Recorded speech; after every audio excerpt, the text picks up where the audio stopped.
Hello friends, welcome to my channel. तो आज की क्लास में हम लोग क्लास 10th के साइंस के चैप्टर 2 को डिस्कस करेंगे, जो है आपका अम्ल, क्षार एवं लवण। ठीक है। पिछले वीडियो में आपने चैप्टर 1 को पढ़ा था, तो आज हम लोग चैप्टर 2 को डिस्कस करेंगे। सबसे पहले हम लोग बात करेंगे कि हम लोग कैसे जानेंगे कि कोई चीज अम्लीय है या क्षारीय है। ठीक है। तो यहाँ पर सबसे पहले हम लोग बात करते हैं कि अम्ल कैसा होता है। तो अम्ल, अगर आप अम्ल को चखते हैं तो यह स्वाद में कैसा होता है, तो यह स्वाद में आपका खट्टा होता है।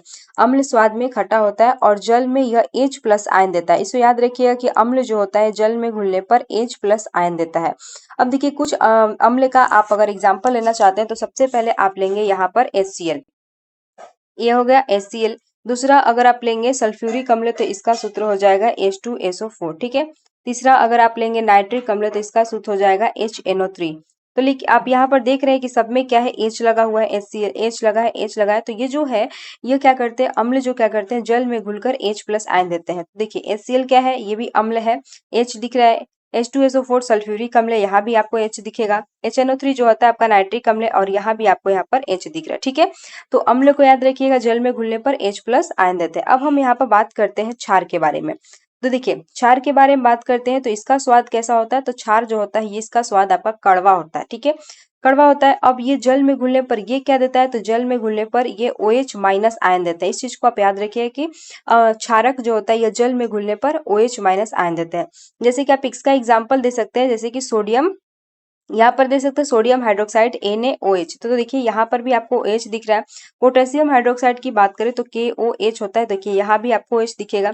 यहाँ पर आप मैग्नीशियम हाइड्रोक्साइड की बात करें तो MgOH2 का क्या हो जाता है, होल स्क्वायर होता है। OH का होल स्क्वायर होता है। तो ये क्या होता है, देखिए यहाँ भी आपको OH दिख रहा है। तो ये जो क्षार होते हैं, ये जल में घुलेंगे तो OH- आयन देते हैं। ठीक है। आप इसके यहाँ पर देख सकते हैं एग्जाम्पल जो मैंने दिया, sodium hydroxide, potassium hydroxide, magnesium hydroxide. तो ये सभी क्या है, ये सभी जो है आपका क्षार है।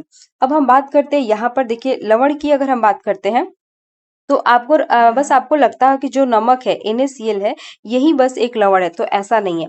आपने ब्लीचिंग पाउडर का नाम सुना है, तो ब्लीचिंग पाउडर भी एक प्रकार का लवण है। बेकिंग सोडा का बात करें तो ये भी एक प्रकार का लवण है।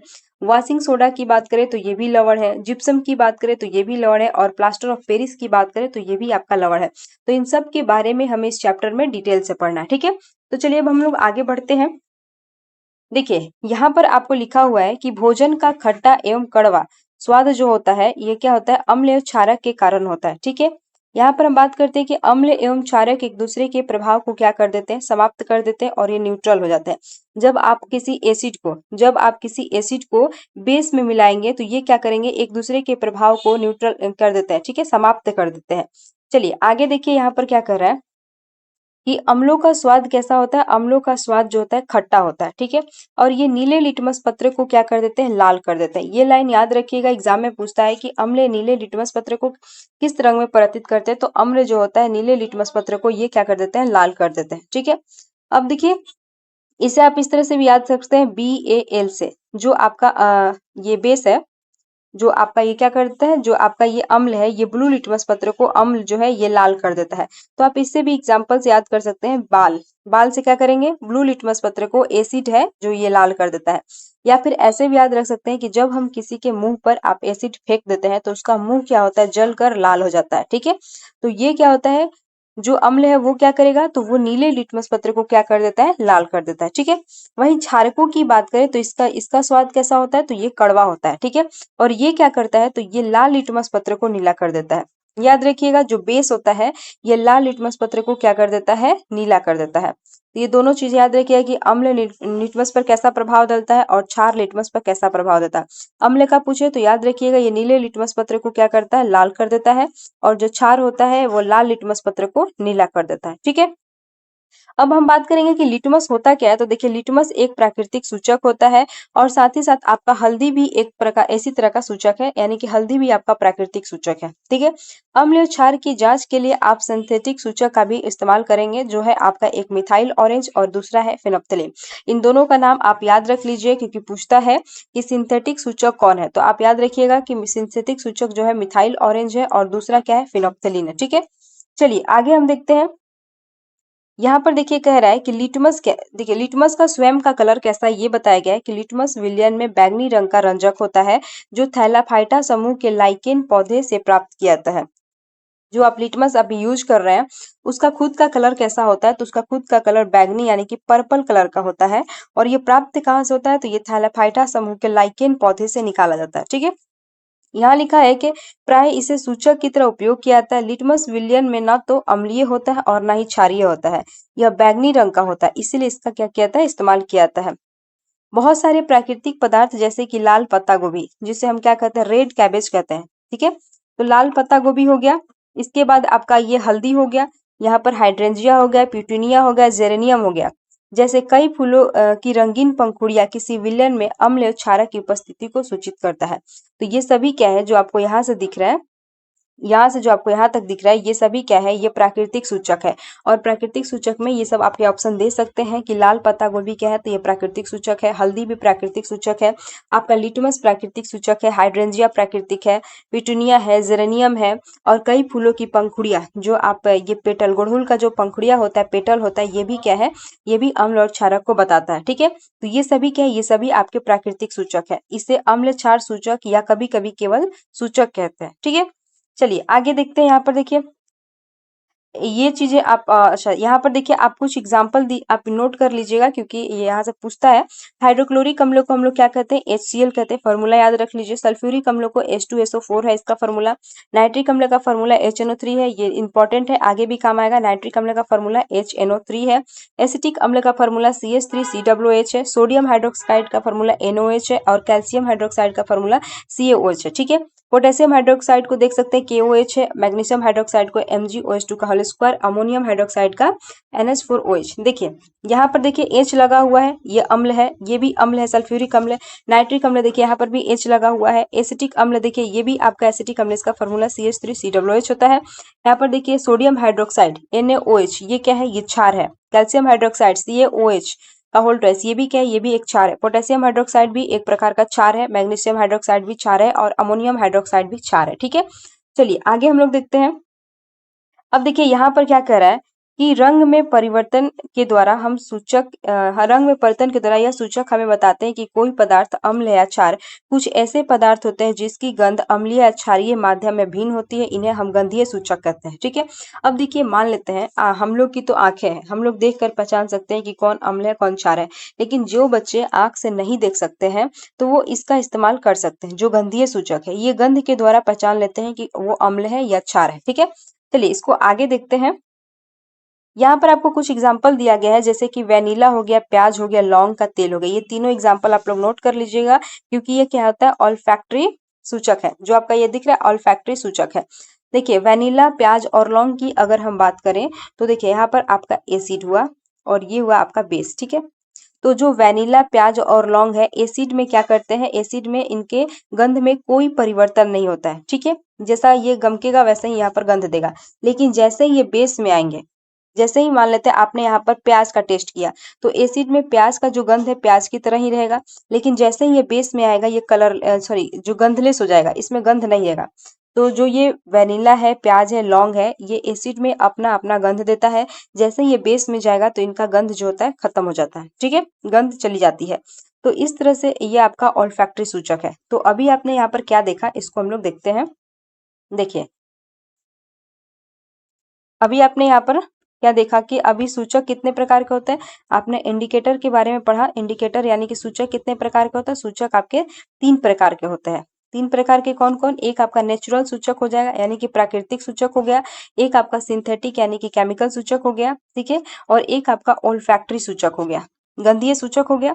अब देखिए यहाँ पर हम बात करते हैं नेचुरल में कौन कौन आ जाएंगे। तो अभी आपने क्या पढ़ा, टर्मरिक यानी कि हल्दी है, लिटमस आ जाएगा, चाइना रोज आ जाएगा, इसके बाद आपका गुड़हल का पेटल आ जाएगा, गुड़हल फूल की पंखुड़ियां जो होती है, रेड कैबेज आ जाएगा यानी कि लाल पत्ता गोभी आ जाएगा, इसके बाद पेटूनिया आ जाएगा, जेरेनियम आ जाएगा, और हाइड्रेंजिया आ जाएगा। ये सभी आपने अभी पढ़ा। तो ये सभी क्या है, ये सभी प्राकृतिक सूचक है, इससे आप अम्ल क्षार का पता लगा सकते हैं।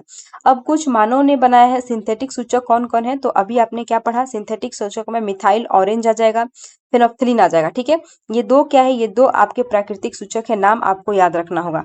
प्राकृतिक सूचक है मिथाइल ऑरेंज और आपका फेनोप्थिलीन। इसके बाद हम बात करते हैं ऑल्फैक्टरी सूचक। ऑल्फैक्टरी सूचक कौन कौन है? तो आपका वेनिला, अभी आपने देखा वेनिला प्याज और लौंग, वेनिला हो गया, इसके बाद आपका लौंग क्लॉव हो गया, इसके बाद ओनियन यानी कि प्याज हो गया। तो ये तीनों क्या है? ये तीनों ऑल्फैक्टरी सूचक है जो गंध के आधार पर बताते हैं कि ये अम्ल है, क्षार है, ठीक है। और ये सिंथेटिक सूचक है जो मानव ने बनाया है कि इससे हम पता कर सकते हैं कि कोई चीज अम्ल है या क्षार, यानी कि मिथाइल ऑरेंज और आपका फेनोप्थिलीन। ये नेचुरल है जो प्राकृतिक में मौजूद है, जिसे आप पता लगा सकते हैं कि कोई चीज अम्लीय है या क्षारीय है, जैसे कि आप हल्दी, लिटमस, फिर इसके बाद चाइना रोज, ये आपका पेटल हो जाएगा गुड़हल का, इसके बाद ये हो जाएगा आपका रेड कैबेज, लाल पत्ता गोभी, पिटूनिया हो जाएगा, इसके बाद जर्नियम हो जाएगा, हाइड्रेंजिया। ये तीनों आप याद रखिएगा नाम, क्योंकि ये से बहुत कम लोग ही जानते हैं, हो सकता है ये सब आपके ऑप्शन में पूछ दे, ठीक है।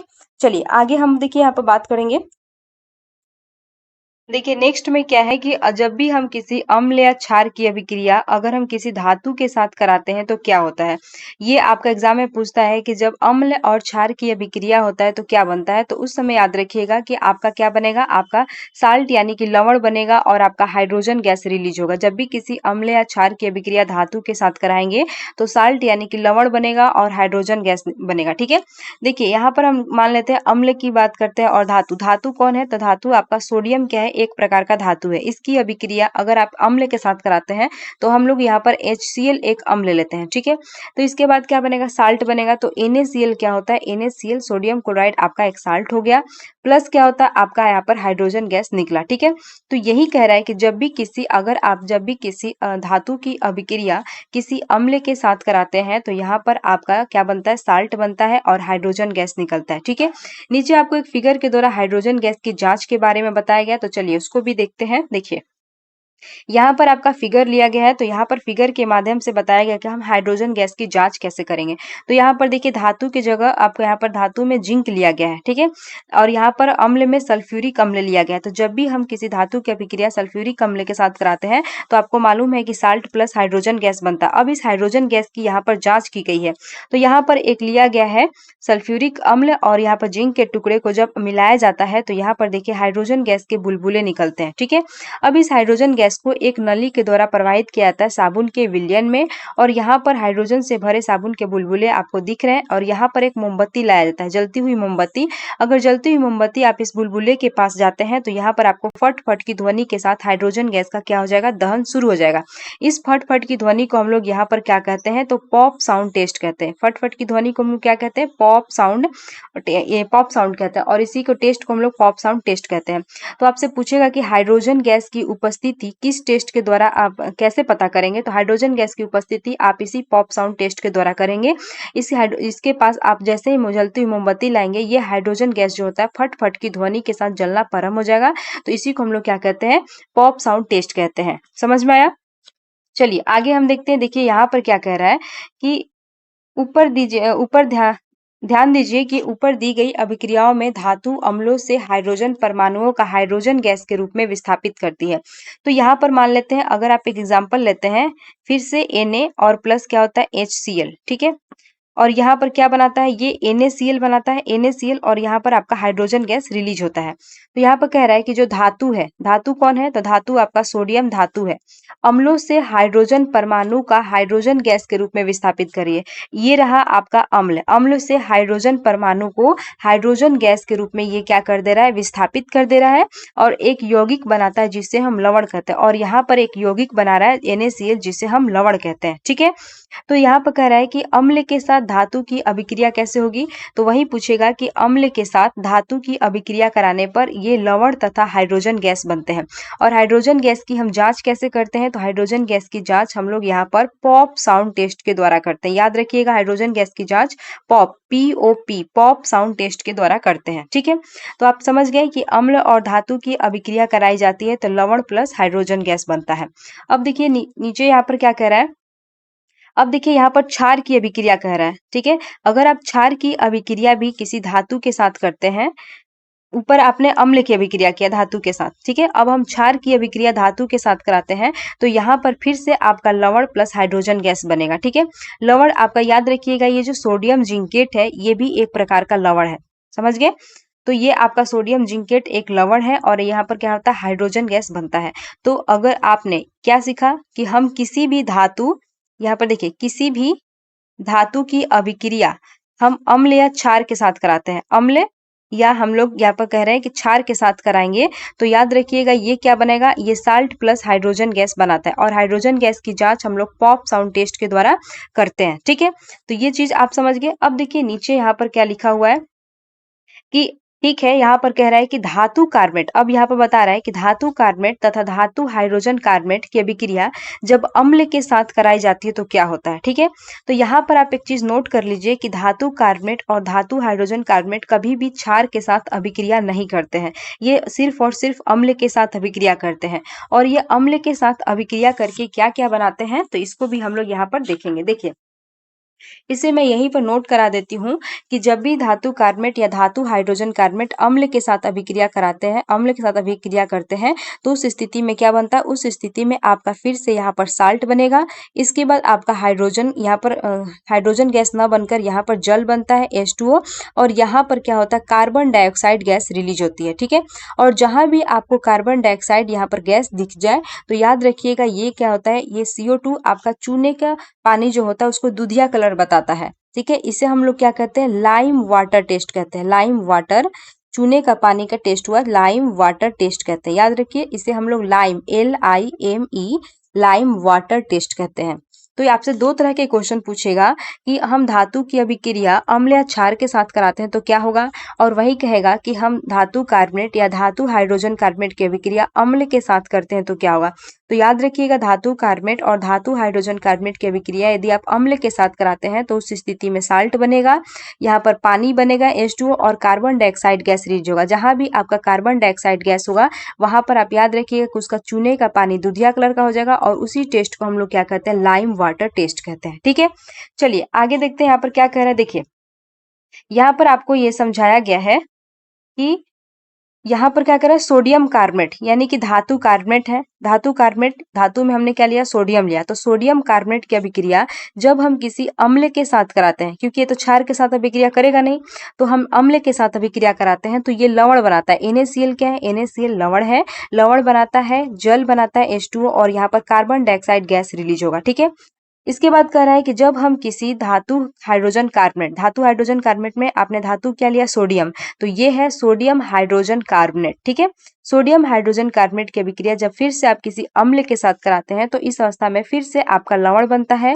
जल बनता है और कार्बन डाइऑक्साइड गैस निकलता है। ठीक है, और ये कार्बन डाइऑक्साइड गैस क्या कहता है, यही बताता है लाइम वाटर टेस्ट को। इसे आप नोट कर लीजिए कि चूने का पानी का दूधिया रंग CO2 के कारण होता है, तो लाइम, ये कौन सा टेस्ट हुआ, तो लाइम वाटर टेस्ट हुआ। ठीक है, और हाइड्रोजन गैस निकल रहा था तो वहां पर हम कौन सा टेस्ट कर रहे थे, पॉप साउंड टेस्ट। तो ये चीजें आप लोग याद कर लीजिएगा कि जब भी हम धातु कार्बोनेट या धातु हाइड्रोजन कार्बोनेट की अभिक्रिया अम्लों के साथ कराते हैं तो आपका लवण हाइड्रोजन गैस और हाइड्रोजन गैस करें, लवण आपका जल और यहाँ पर कार्बन डाइऑक्साइड गैस निकलेगा। ठीक है, चलिए आगे देखिए यहाँ पर क्या कर रहा है।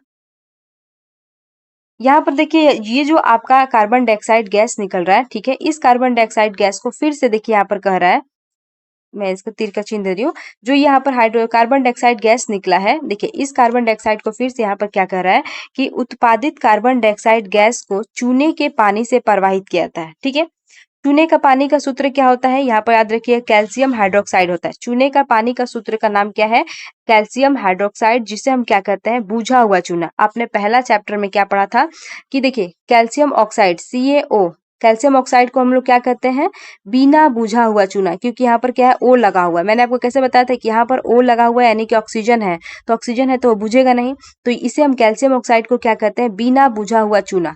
और वहीं हम कैल्शियम हाइड्रोक्साइड CaOH2 का होल स्क्वायर, कैल्शियम हाइड्रोक्साइड को क्या कहते हैं, बुझा हुआ चूना कहते हैं, क्योंकि देखिए यहाँ पर पानी में भी क्या होता है, पानी का सूत्र क्या होता है, H2O होता है, तो यहाँ पर भी हाइड्रोजन है और यहाँ पर भी हाइड्रोजन है। जैसे यहाँ पर पानी पड़ता है ये बुझ गया, मैंने ऐसे याद करवाया था।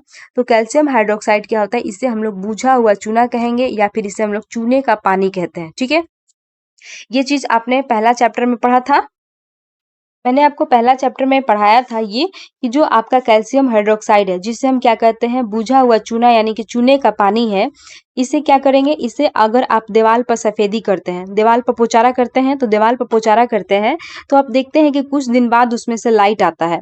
तो क्या क्यों कुछ दिन बाद आता है? क्योंकि धीरे धीरे कार्बन डाइऑक्साइड गैस के साथ अभिक्रिया करता था और क्या बनाता था, कैल्शियम कार्बोनेट बनाता था। ठीक है, कैल्शियम कार्बोनेट बनाता था। कैल्शियम कार्बोनेट की वजह से हमारा जो दीवार है जिस पर हम पोताई किए चूने से, वो कुछ दिन बाद चमकना शुरू हो जाएगा। और ये मैंने ये भी बताया था कि संगमरमर का सूत्र भी क्या होता है, कैल्शियम कार्बोनेट होता है। ठीक है, ये चीज मैंने आपको पहली चैप्टर में यहाँ पर मैंने आपको पढ़ाया था। तो यहाँ पर देखिए फिर से वही चीजें हैं, तो इसको फिर से समझते हैं। जो आपका यहाँ पर कार्बन डाइऑक्साइड गैस निकला है, ठीक है, यहाँ पर जो आपका कार्बन डाइऑक्साइड गैस निकला है, अब इस कार्बन डाइऑक्साइड गैस को क्या करेंगे, उत्पादित कार्बन डाइऑक्साइड गैस को चूने के पानी से प्रवाहित करेंगे। चूने का पानी क्या हुआ, कैल्शियम हाइड्रोक्साइड हुआ, जिससे हम लोग क्या कहते हैं, बुझा हुआ चूना कहते हैं। ठीक है, चूने का पानी में हम फिर से कार्बन डाइऑक्साइड, उसी कार्बन डाइऑक्साइड जो यहाँ पर बना है, उसी कार्बन डाइऑक्साइड को क्या करेंगे, यहाँ पर लाएंगे। ठीक है, तो इसके फलस्वरूप क्या बनता है, कैल्शियम कार्बोनेट बनता है, श्वेत अवक्षेप होता है कैल्शियम कार्बोनेट, और यहाँ पर जल का निर्माण होगा। ठीक है, तो ये श्वेत अवक्षेप हुआ। अब देखिए कह रहा है अत्यधिक मात्रा में कार्बन डाइऑक्साइड प्रवाहित करने पर भी निम्न विक्रिया होती है। अब हम क्या करेंगे कि जो आपका यहाँ पर कैल्शियम कार्बोनेट निकला है, ठीक है, कैल्शियम कार्बोनेट और आपका यहाँ पर जल निकला है, ठीक है, कैल्शियम कार्बोनेट और जल, इसको क्या करेंगे, फिर से इसमें कार्बन डाइऑक्साइड को हम प्रवाहित करेंगे। तो यहाँ पर क्या बनेगा, कैल्शियम बाइकार्बोनेट या कैल्शियम हाइड्रोजन कार्बोनेट बनता है। ठीक है, इसे याद रखिएगा, कैल्शियम बाइकार्बोनेट कहते हैं। इसका सूत्र क्या है, कैल्शियम बाइकार्बोनेट या कैल्शियम हाइड्रोजन कार्बोनेट कहा जाता है। ठीक है, ये चीज बनेगा। तो अभी तक आपने क्या समझा, देखिए यहाँ से मैं फिर से अभिक्रिया आपको लिख देती हूँ।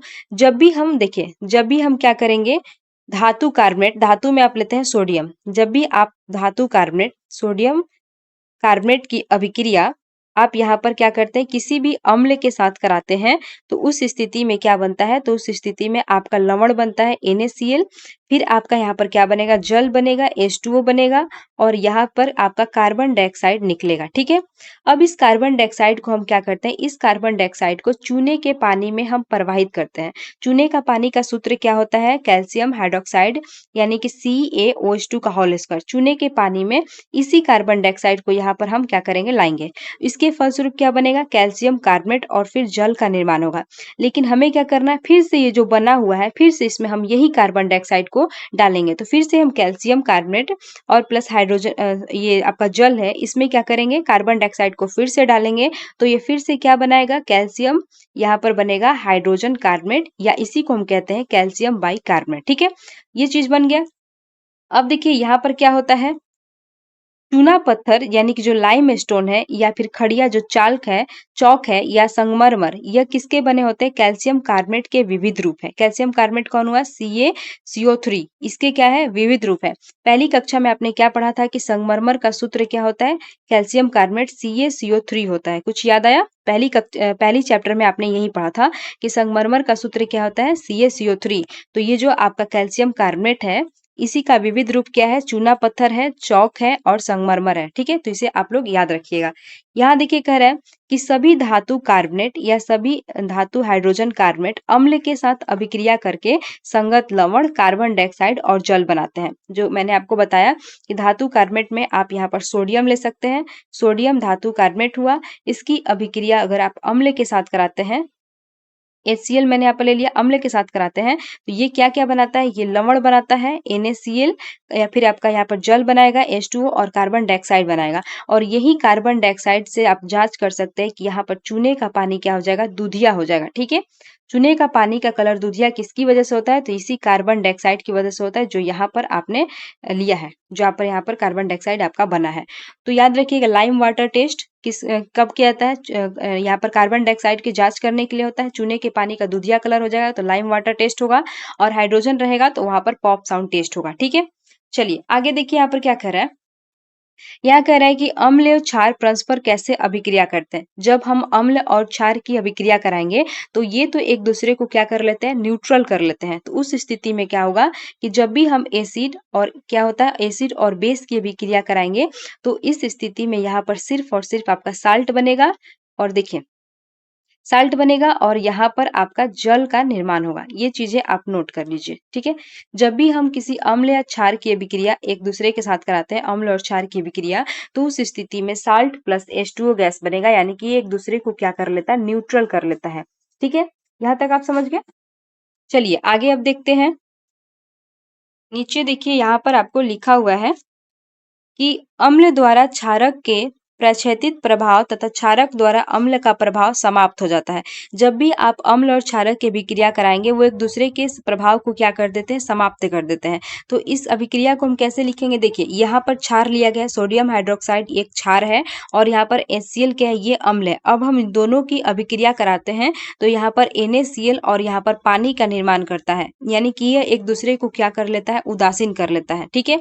और देखिए इसमें क्या होता है, यहाँ पर आपको छोड़ा हुआ है, इसमें यहाँ पर बहुत काफी अधिक मात्रा में उष्मा भी निकलता है। ये चीजें नोट कर लीजिएगा कि काफी अधिक मात्रा में यहाँ पर क्या होगा, उष्मा भी निकलेगा, यानी कि हीट भी निकलता है। जब भी आप अम्ल और क्षार की अभिक्रिया कराते हैं तो वहां पर NaCl लवण बनेगा, यहाँ पर जल बनेगा और उष्मा भी निकलता है। तो इससे हम लोग क्या कहते हैं, इसे हम लोग उष्माक्षेपी अभिक्रिया कहते हैं। इस चीज को याद रखिएगा कि इसे हम लोग उष्माक्षेपी अभिक्रिया, क्योंकि यहाँ पर उष्मा ज्यादा निकल रहा है तो इसे हम लोग उष्माक्षेपी अभिक्रिया कहते हैं, उष्माक्षेपी अभिक्रिया कहते हैं। तो ये चीज को याद रखिएगा कि अम्ल, एसिड और प्लस बेस, एसिड और बेस की अभिक्रिया कराने से यहाँ पर साल्ट बनता है, जल बनता है और इसमें क्या होता है, बहुत अधिक उष्मा निकलता है, हीट निकलता है। इसीलिए इसे हम लोग क्या कहते हैं, उष्माक्षेपी अभिक्रिया भी कहते हैं, ठीक है। यहाँ पर उष्मा निकलता है, उष्माक्षेपी अभिक्रिया। देखिए यहाँ पर कह रहा है कि अम्ल और क्षारक की अभिक्रिया के परिणाम स्वरूप लवण तथा जल प्राप्त होते हैं, जिससे हम लोग उदासीनीकरण अभिक्रिया कहते हैं। सामान्यतः उदासीनीकरण अभिक्रिया को आप लोग ऐसे लिख सकते हैं कि अम्ल प्लस क्षार ये हो गया और लवण प्लस जल बनाता है, और यहाँ पर उष्मा भी बहुत ज्यादा निकलता है, इसे नोट कर लीजिएगा। ये आपको ऊपर के क्लास में दिया हुआ है 11th में, तो यहाँ 12th में, तो यहाँ पर आपका क्या हुआ, उष्मा भी निकलता है, इसीलिए इसे हम लोग क्या कहते हैं, उष्माक्षेपी अभिक्रिया कहते हैं, ठीक है। चलिए आगे देखते हैं। अच्छा यहाँ पर मैं आपको समरी एक बार याद करवा देती हूँ। देखिए जब भी आप यहाँ पर याद रखिए, जब भी आप क्या करते हैं, अम्ल तथा क्षार यानी कि एसिड या फिर बेस, ठीक है, एसिड और बेस की अभिक्रिया किसी भी धातु यानी कि मेटल के साथ कराएंगे तो क्या बनेगा, अम्ल या क्षार की अभिक्रिया किसी भी धातु के साथ कराएंगे तो उस स्थिति में यहाँ पर बनेगा साल्ट, साल्ट और प्लस क्या बनेगा, हाइड्रोजन गैस, ठीक है। ये समझ गए, ये आपका पहला पॉइंट है। दूसरा पॉइंट याद रखिएगा कि जब भी आप धातु कार्बोनेट यानी मेटल कार्बोनेट, यहाँ पर लिख देती हूँ मेटल कार्बोनेट, मेटल कार्बोनेट या धातु hydrogen carbonate, metal hydrogen carbonate, ठीक है। मेटल कार्बोनेट यानी कि धातु कार्बोनेट या धातु हाइड्रोजन कार्बोनेट की अभिक्रिया यदि आप किसी एसिड के साथ कराते हैं, अम्ल के साथ कराते हैं, तो उस स्थिति में क्या बन रहा था, उस स्थिति में आपका साल्ट बन रहा था, फिर क्या बन रहा था, यहाँ पर जल H2O बन रहा था, और क्या बन रहा था, तो यहाँ पर CO2 बन रहा था, ठीक है। और CO2 क्या है, इसे हम लाइम वाटर टेस्ट कहते हैं, जांच करते हैं, चूने का पानी दूधिया हो जाता है कार्बन डाइऑक्साइड की वजह से, और इसे हम लोग पॉप साउंड टेस्ट कहते हैं हाइड्रोजन से। ये दोनों बहुत ज्यादा इंपॉर्टेंट है, यहाँ से क्वेश्चन पूछते हैं, ठीक है। तीसरा, अभी आपने क्या देखा कि जब भी हम किसी एसिड और या फिर बेस की अभिक्रिया करें, एसिड और बेस की अभिक्रिया आपस में करें तो उस स्थिति में क्या बनेगा, तो उस स्थिति में आपका फिर से साल्ट बनेगा और यहाँ पर आपका जल बन जाएगा, H2O बन जाएगा, और यहाँ पर बहुत अधिक उष्मा निकलती है, इसीलिए इसे हम क्या कहते हैं, उष्माक्षेपी अभिक्रिया कहते हैं। तो अभी आपने 3 चीज पढ़ लिया, ठीक है। और तीनों चीजों में आपका ये हाइड्रोजन गैस की जांच पूछेगा, चूने का पानी का दूधिया रंग आपका इससे पूछेगा, कार्बन डाइऑक्साइड से, और ये भी पूछेगा कि किसमें अम्ल और क्षार की अभिक्रिया कराने पर क्या क्या क्या निकलता है, तो आपका साल्ट, हाइड्रोजन गैस, और यहाँ पर उष्मा भी आपके ऑप्शन में दिया रहेगा, ठीक है। उष्मा भी निकलता है और इसे हम लोग उष्माक्षेपी अभिक्रिया कहते हैं। ये 3 चीजें अभी आपने अच्छे से पढ़ा। चलिए आगे हम देखते हैं। देखिए आगे फिर से आपको क्या कह रहा है कि अम्लों के साथ धात्विक ऑक्साइड की अभिक्रिया। देखिए मैं आपको पहले ही यहाँ पर बता देती हूँ कि धातु ऑक्साइड क्या होते हैं। तो देखिए यहाँ पर मैं लिख देती हूँ अम्ल और ये हुआ आपका क्षार, ठीक है। तो याद रखिएगा अ से क्या होता है, अम्ल, और अ से क्या होता है, अधातु, ठीक है। अ से अम्ल और अ से अधातु, और क्षार को याद रखिएगा धातु, ठीक है। जो अम्ल होते हैं, जो अम्ल होते हैं वो क्या करते हैं, अधातु, जो अधातु होते हैं वो अम्ल की तरह व्यवहार करते हैं। अधातु किसकी तरह व्यवहार करेंगे, तो अधातु अम्ल की तरह व्यवहार करते हैं, और धातु जो होता है यह क्षार की तरह व्यवहार करते हैं, ठीक है। तो देखिए यहाँ पर कह रहा है धातु ऑक्साइड, ये धातु ऑक्साइड कह रहा है, धातु ऑक्साइड कैसे होंगे, तो ये आपके क्षार होंगे। धातु ऑक्साइड का नेचर कैसा होगा, तो ये क्षार नेचर होगा। याद रखिएगा जो धातु होते हैं वो क्षारीय नेचर के होते हैं और जो अधातु होते हैं वो अम्लीय नेचर के। याद कैसे मैंने करवाया, अ से अम्ल और अ से अधातु, ठीक है। तो यहाँ कह रहा है कि अम्लों की अभिक्रिया यदि हम धात्विक ऑक्साइड के साथ कराएंगे तो क्या होगा। तो यहाँ पर देखिए धात्विक ऑक्साइड क्या है, धातु क्या है, ये क्षार की तरह व्यवहार करेगा। तो फिर से तो वही आ गया कि अम्ल और क्षार की अभिक्रिया कराने पर क्या होगा।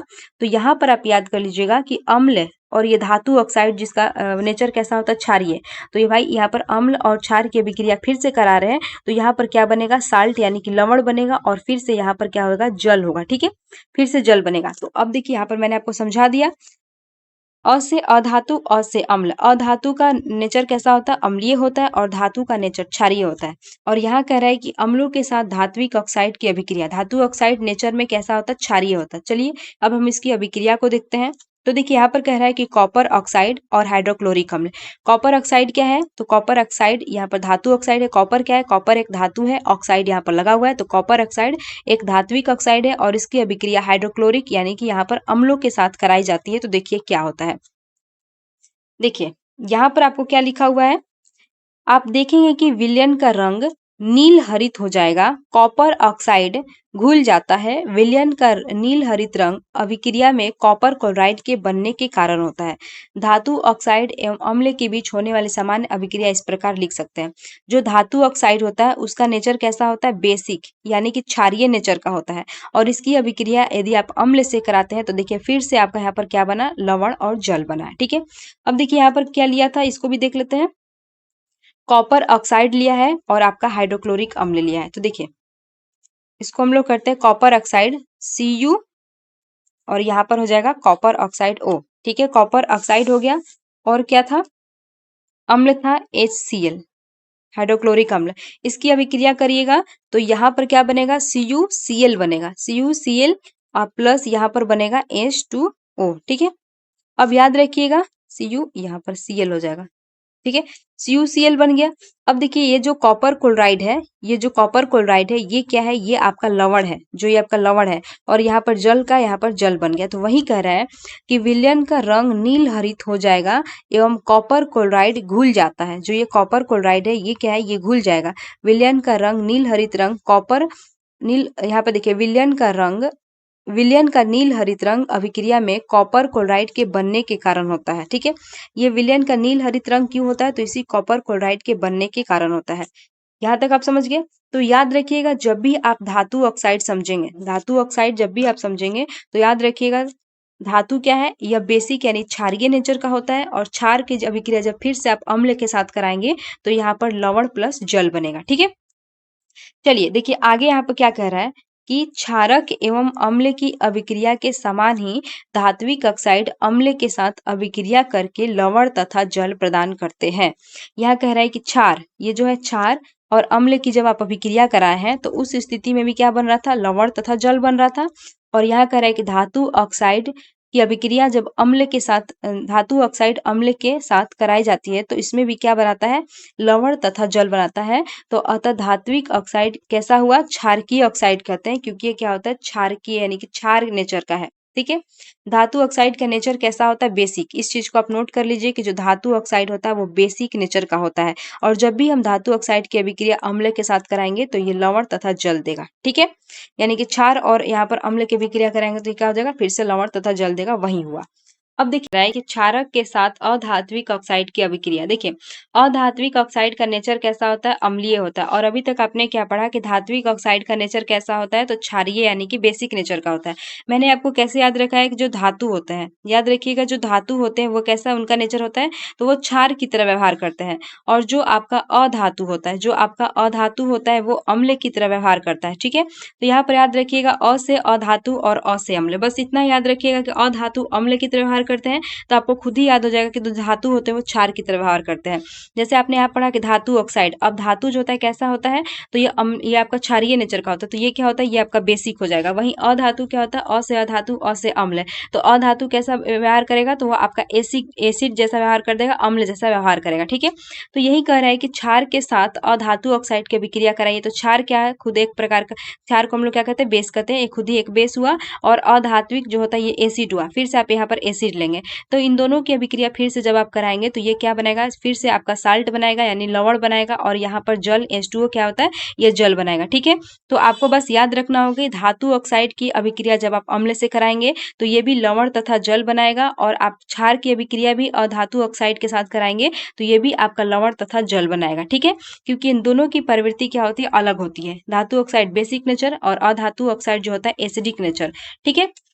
अब देखिए यहाँ पर नीचे ये क्या कह रहा है, नीचे कह रहा है कि कैल्शियम हाइड्रोक्साइड जो एक क्षारक है, जो ये क्षारक है जो क्या है, कैल्शियम हाइड्रोक्साइड, इसका फॉर्मूला याद रखिएगा, कैल्शियम हाइड्रोक्साइड CaOH का होल ट्वाइस, ठीक है। कैल्शियम हाइड्रोक्साइड हुआ, तो ये होगा कैल्शियम हाइड्रोक्साइड जो एक क्षारक है, कार्बन डाइऑक्साइड के साथ अभिक्रिया करिए, तो आपको मालूम है कि कार्बन क्या है, तो कार्बन एक अधातु है, और इसमें ऑक्सीजन लगा देंगे तो कार्बन डाइऑक्साइड क्या बनेगा, एक अधात्विक ऑक्साइड बनेगा। तो इसके साथ आप किसकी अभिक्रिया करा रहे हैं, अधात्विक ऑक्साइड यानी कार्बन डाइऑक्साइड की अभिक्रिया करा रहे हैं, तो ये क्या बनाएगा, ये कैल्शियम कार्बेट CaCO3 बनाएगा, और प्लस यहाँ पर क्या हो जाएगा, हाइड्रोजन गैस रिलीज करेगा। तो ये जो कैल्शियम कार्बेट है ये भी क्या है, ये भी आपका लवण है, यानी कि ये क्या है, ये आपका साल्ट है। तो आपने देखा कि जब भी हम क्षार की अभिक्रिया अधात्विक ऑक्साइड के साथ कराते हैं तो ये साल्ट और प्लस क्या होता है, जल का निर्माण करेगा। कैल्शियम कार्बेट क्या है, तो याद रखिएगा कैल्शियम कार्बेट एक प्रकार का साल्ट है यानी कि लवण है। यहाँ तक आप समझ गए। चलिए अब हम देखते हैं आगे, यहाँ पर देखिए क्या कह रहा है कि सभी अम्लों एवं क्षारकों में क्या समानता है। देखिए धातु के साथ अभिक्रिया करने पर सभी अम्ल हाइड्रोजन गैस उत्पन्न करते हैं, ठीक है। जब भी धातु के साथ अभिक्रिया करेगा अम्ल तो हाइड्रोजन गैस उत्पन्न करेगा। तो आपने क्या पढ़ा था उस समय, जब आपका सोडियम क्या है, सोडियम एक धातु है, यह HCl यानी कि अम्ल के साथ अभिक्रिया कर रहा है तो क्या बना रहा है, लवण तथा हाइड्रोजन गैस। लवण में क्या बना रहा है, तो NaCl, और यहाँ पर क्या बना रहा था, हाइड्रोजन, और इसी को हम लोग क्या कहते हैं, पॉप साउंड टेस्ट कहते थे। तो वही कह रहा है कि धातु के साथ अभिक्रिया करके सभी अम्ल जो होता है हाइड्रोजन गैस उत्पन्न करते हैं, ये चीज आप याद रखिएगा। और हाइड्रोजन गैस का हम टेस्ट कैसे करते हैं, तो पॉप साउंड टेस्ट करते थे, ठीक है। इससे पता चलता है कि अम्लों में क्या है, हाइड्रोजन होता है। इससे क्या पता चलता है कि अम्लों में हाइड्रोजन होता है। चलिए आगे हम देखते हैं। देखिए यहाँ पर कह रहा है कि अम्लों में हाइड्रोजन होता है, अम्ल की स्थिति में क्या होता है, बल्ब जलते हैं। याद रखिएगा जिसमें भी आपका अम्ल पाया जाएगा वो उसमें क्या होता है, इलेक्ट्रिसिटी प्रवाहित होगी, यानी कि वहां पर बल्ब जलेगा। लेकिन ये चीज याद रखिएगा कि ग्लूकोज और एल्कोहल में विद्युत जो विलयन है, ग्लूकोज और एल्कोहल का जो विलयन है उसमें विद्युत का चालन नहीं होता है। ये चीजें आप नोट कर लीजिएगा क्योंकि ये वन लाइनर में पूछ सकता है कि ग्लूकोज और एल्कोहल में विद्युत का चालन होता है कि नहीं, तो नहीं, ग्लूकोज और एल्कोहल में विद्युत का चालन नहीं होता है, ठीक है।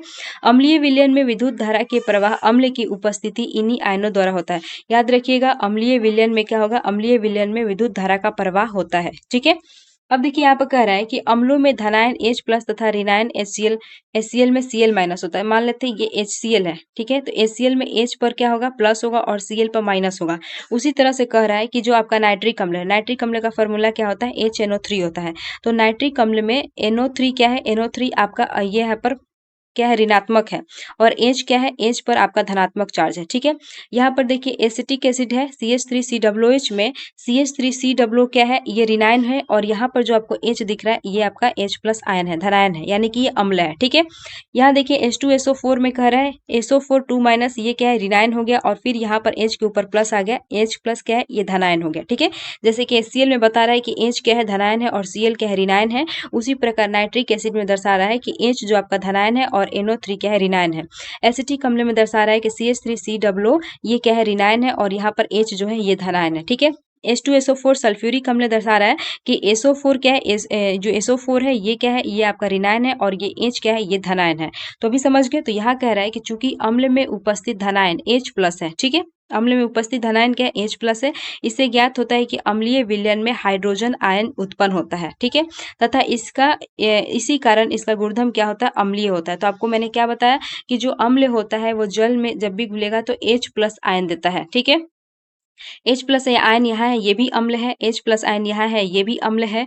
फिर आपका यहाँ देखिए H2SO4 में H प्लस आयन यहाँ भी अम्ल है, ये भी अम्ल है। HNO3 में H यहाँ पर है, ये भी अम्ल है। तो समझ गए, हाइड्रोक्लोरिक अम्ल, हाइड्रोक्लोरिक एसिड हुआ, नाइट्रिक एसिड हुआ, सेट्रिक एसिड हुआ और यहाँ पर सल्फ्यूरिक एसिड हुआ। ठीक है, ये सभी क्या है, ये अम्ल है क्योंकि इनके पास H प्लस आयन है। चलिए आगे देखिए यहाँ पर क्या कह रहा है।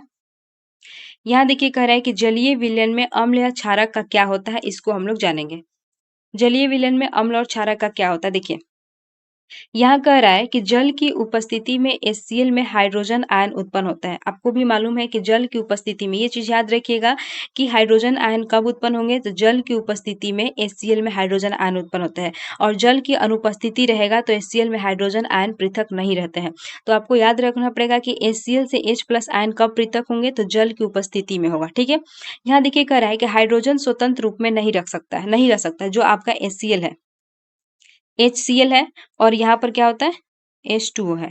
ठीक है, ये कह रहा है कि क्लोरीन तो आपका क्या हो जाएगा, माइनस हो जाएगा। लेकिन जो ये H प्लस है, ये H प्लस जो आयन है, ये कभी भी स्वतंत्र अवस्था में नहीं रहता है। आपने कभी देखा H प्लस आयन ऐसे लिखा हुआ, नहीं, ये कभी स्वतंत्र अवस्था में नहीं रहेगा। ये जब भी रहेगा तो एक्वस विलयन में रहेगा। एक्वस यानी कि भाई इसमें पानी होना चाहिए थोड़ा बहुत। ठीक है, तो जब भी रहेगा तो एक्वस विलयन में रहेगा। जब भी आपको हाइड्रोजन दिखेगा तो उसके बगल में ये आपको चिन्ह दिखा रहेगा कि एक्वस विलयन में रहेगा, क्योंकि स्वतंत्र अवस्था में कभी भी ये H प्लस आयन नहीं रहता है। जब भी रहेगा तो ये एक्वस विलयन में रहेगा। तो यहाँ देखिए कह रहा है कि हाइड्रोजन आयन स्वतंत्र रूप में नहीं रह सकते हैं। इसे आप याद कर लीजिएगा कि हाइड्रोजन आयन स्वतंत्र रूप में नहीं रह सकते हैं, लेकिन ये जल के अणुओं के साथ मिलकर रहेंगे। ठीक है, क्या करेंगे, तो ये जल के अणुओं के साथ मिलकर रहेंगे, इसलिए इसे हाइड्रोजन आयन को सदैव H प्लस आयन या फिर हाइड्रोनियम आयन द्वारा दर्शाया जाता है। याद रखिएगा, आपसे एग्जाम में क्वेश्चन ये भी पूछ सकता है कि जो अम्ल होते हैं वो जल में घुलकर क्या देते हैं, तो वहां पर H प्लस आयन ना देकर अगर हाइड्रोनियम आयन दिया रहेगा ऑप्शन में, तो इसे आप टिक करेंगे कि हाइड्रोनियम आयन भी देते हैं। ठीक है, ये दोनों नाम को आपको याद रखना, H प्लस आयन या फिर हाइड्रोनियम आयन। तो यहीं पर ये दिखा रहा है कि मान लेते हैं ये अम्ल है। ठीक है, ये क्या है, ये अम्ल है और यहाँ जल में है। यह इनको क्या कर, जल में यहाँ पर क्या लिखा है कि जल की उपस्थिति में HCl जो होता है टूटेगा। तो जल की उपस्थिति है, तो देखिए यहाँ पर जो आपका ये हाइड्रोजन है, H प्लस आयन है, HCl में जो H प्लस ये आयन है, ये क्या करेंगे, ये जल के साथ मिलकर रहेंगे। यहाँ लिखा है ना कि जल के अणुओं के साथ मिलकर रह सकते हैं। तो जैसे ही ये जल के अणुओं के साथ मिलेंगे तो ये H3O प्लस बना लेंगे, जिसे हम क्या कहते हैं, हाइड्रोनियम आयन कहते हैं। और ये जो क्लोरीन है ये अलग रह जाएगा स्वतंत्र रूप से। ठीक है, क्योंकि आपको मालूम है कि हाइड्रोजन स्वतंत्र रूप से नहीं रहेगा, ये जल के साथ मिलकर रहेगा। तो ये जो हाइड्रोजन है ये जल के साथ मिल गया तो हाइड्रोनियम आयन बनाया, H3O प्लस बनाया और क्लोरीन यहाँ पर अलग हो गया। ठीक है, इसको और आप साफ सुथरा से देखिए, यहाँ पर देखिए क्या कह रहा है। कह रहा है कि हाइड्रोजन आयन स्वतंत्र रूप में नहीं रह सकता है, लेकिन जब ये स्वतंत्र रूप में रहेगा नहीं तो ये जल के अणुओं के साथ मिलकर रहेगा।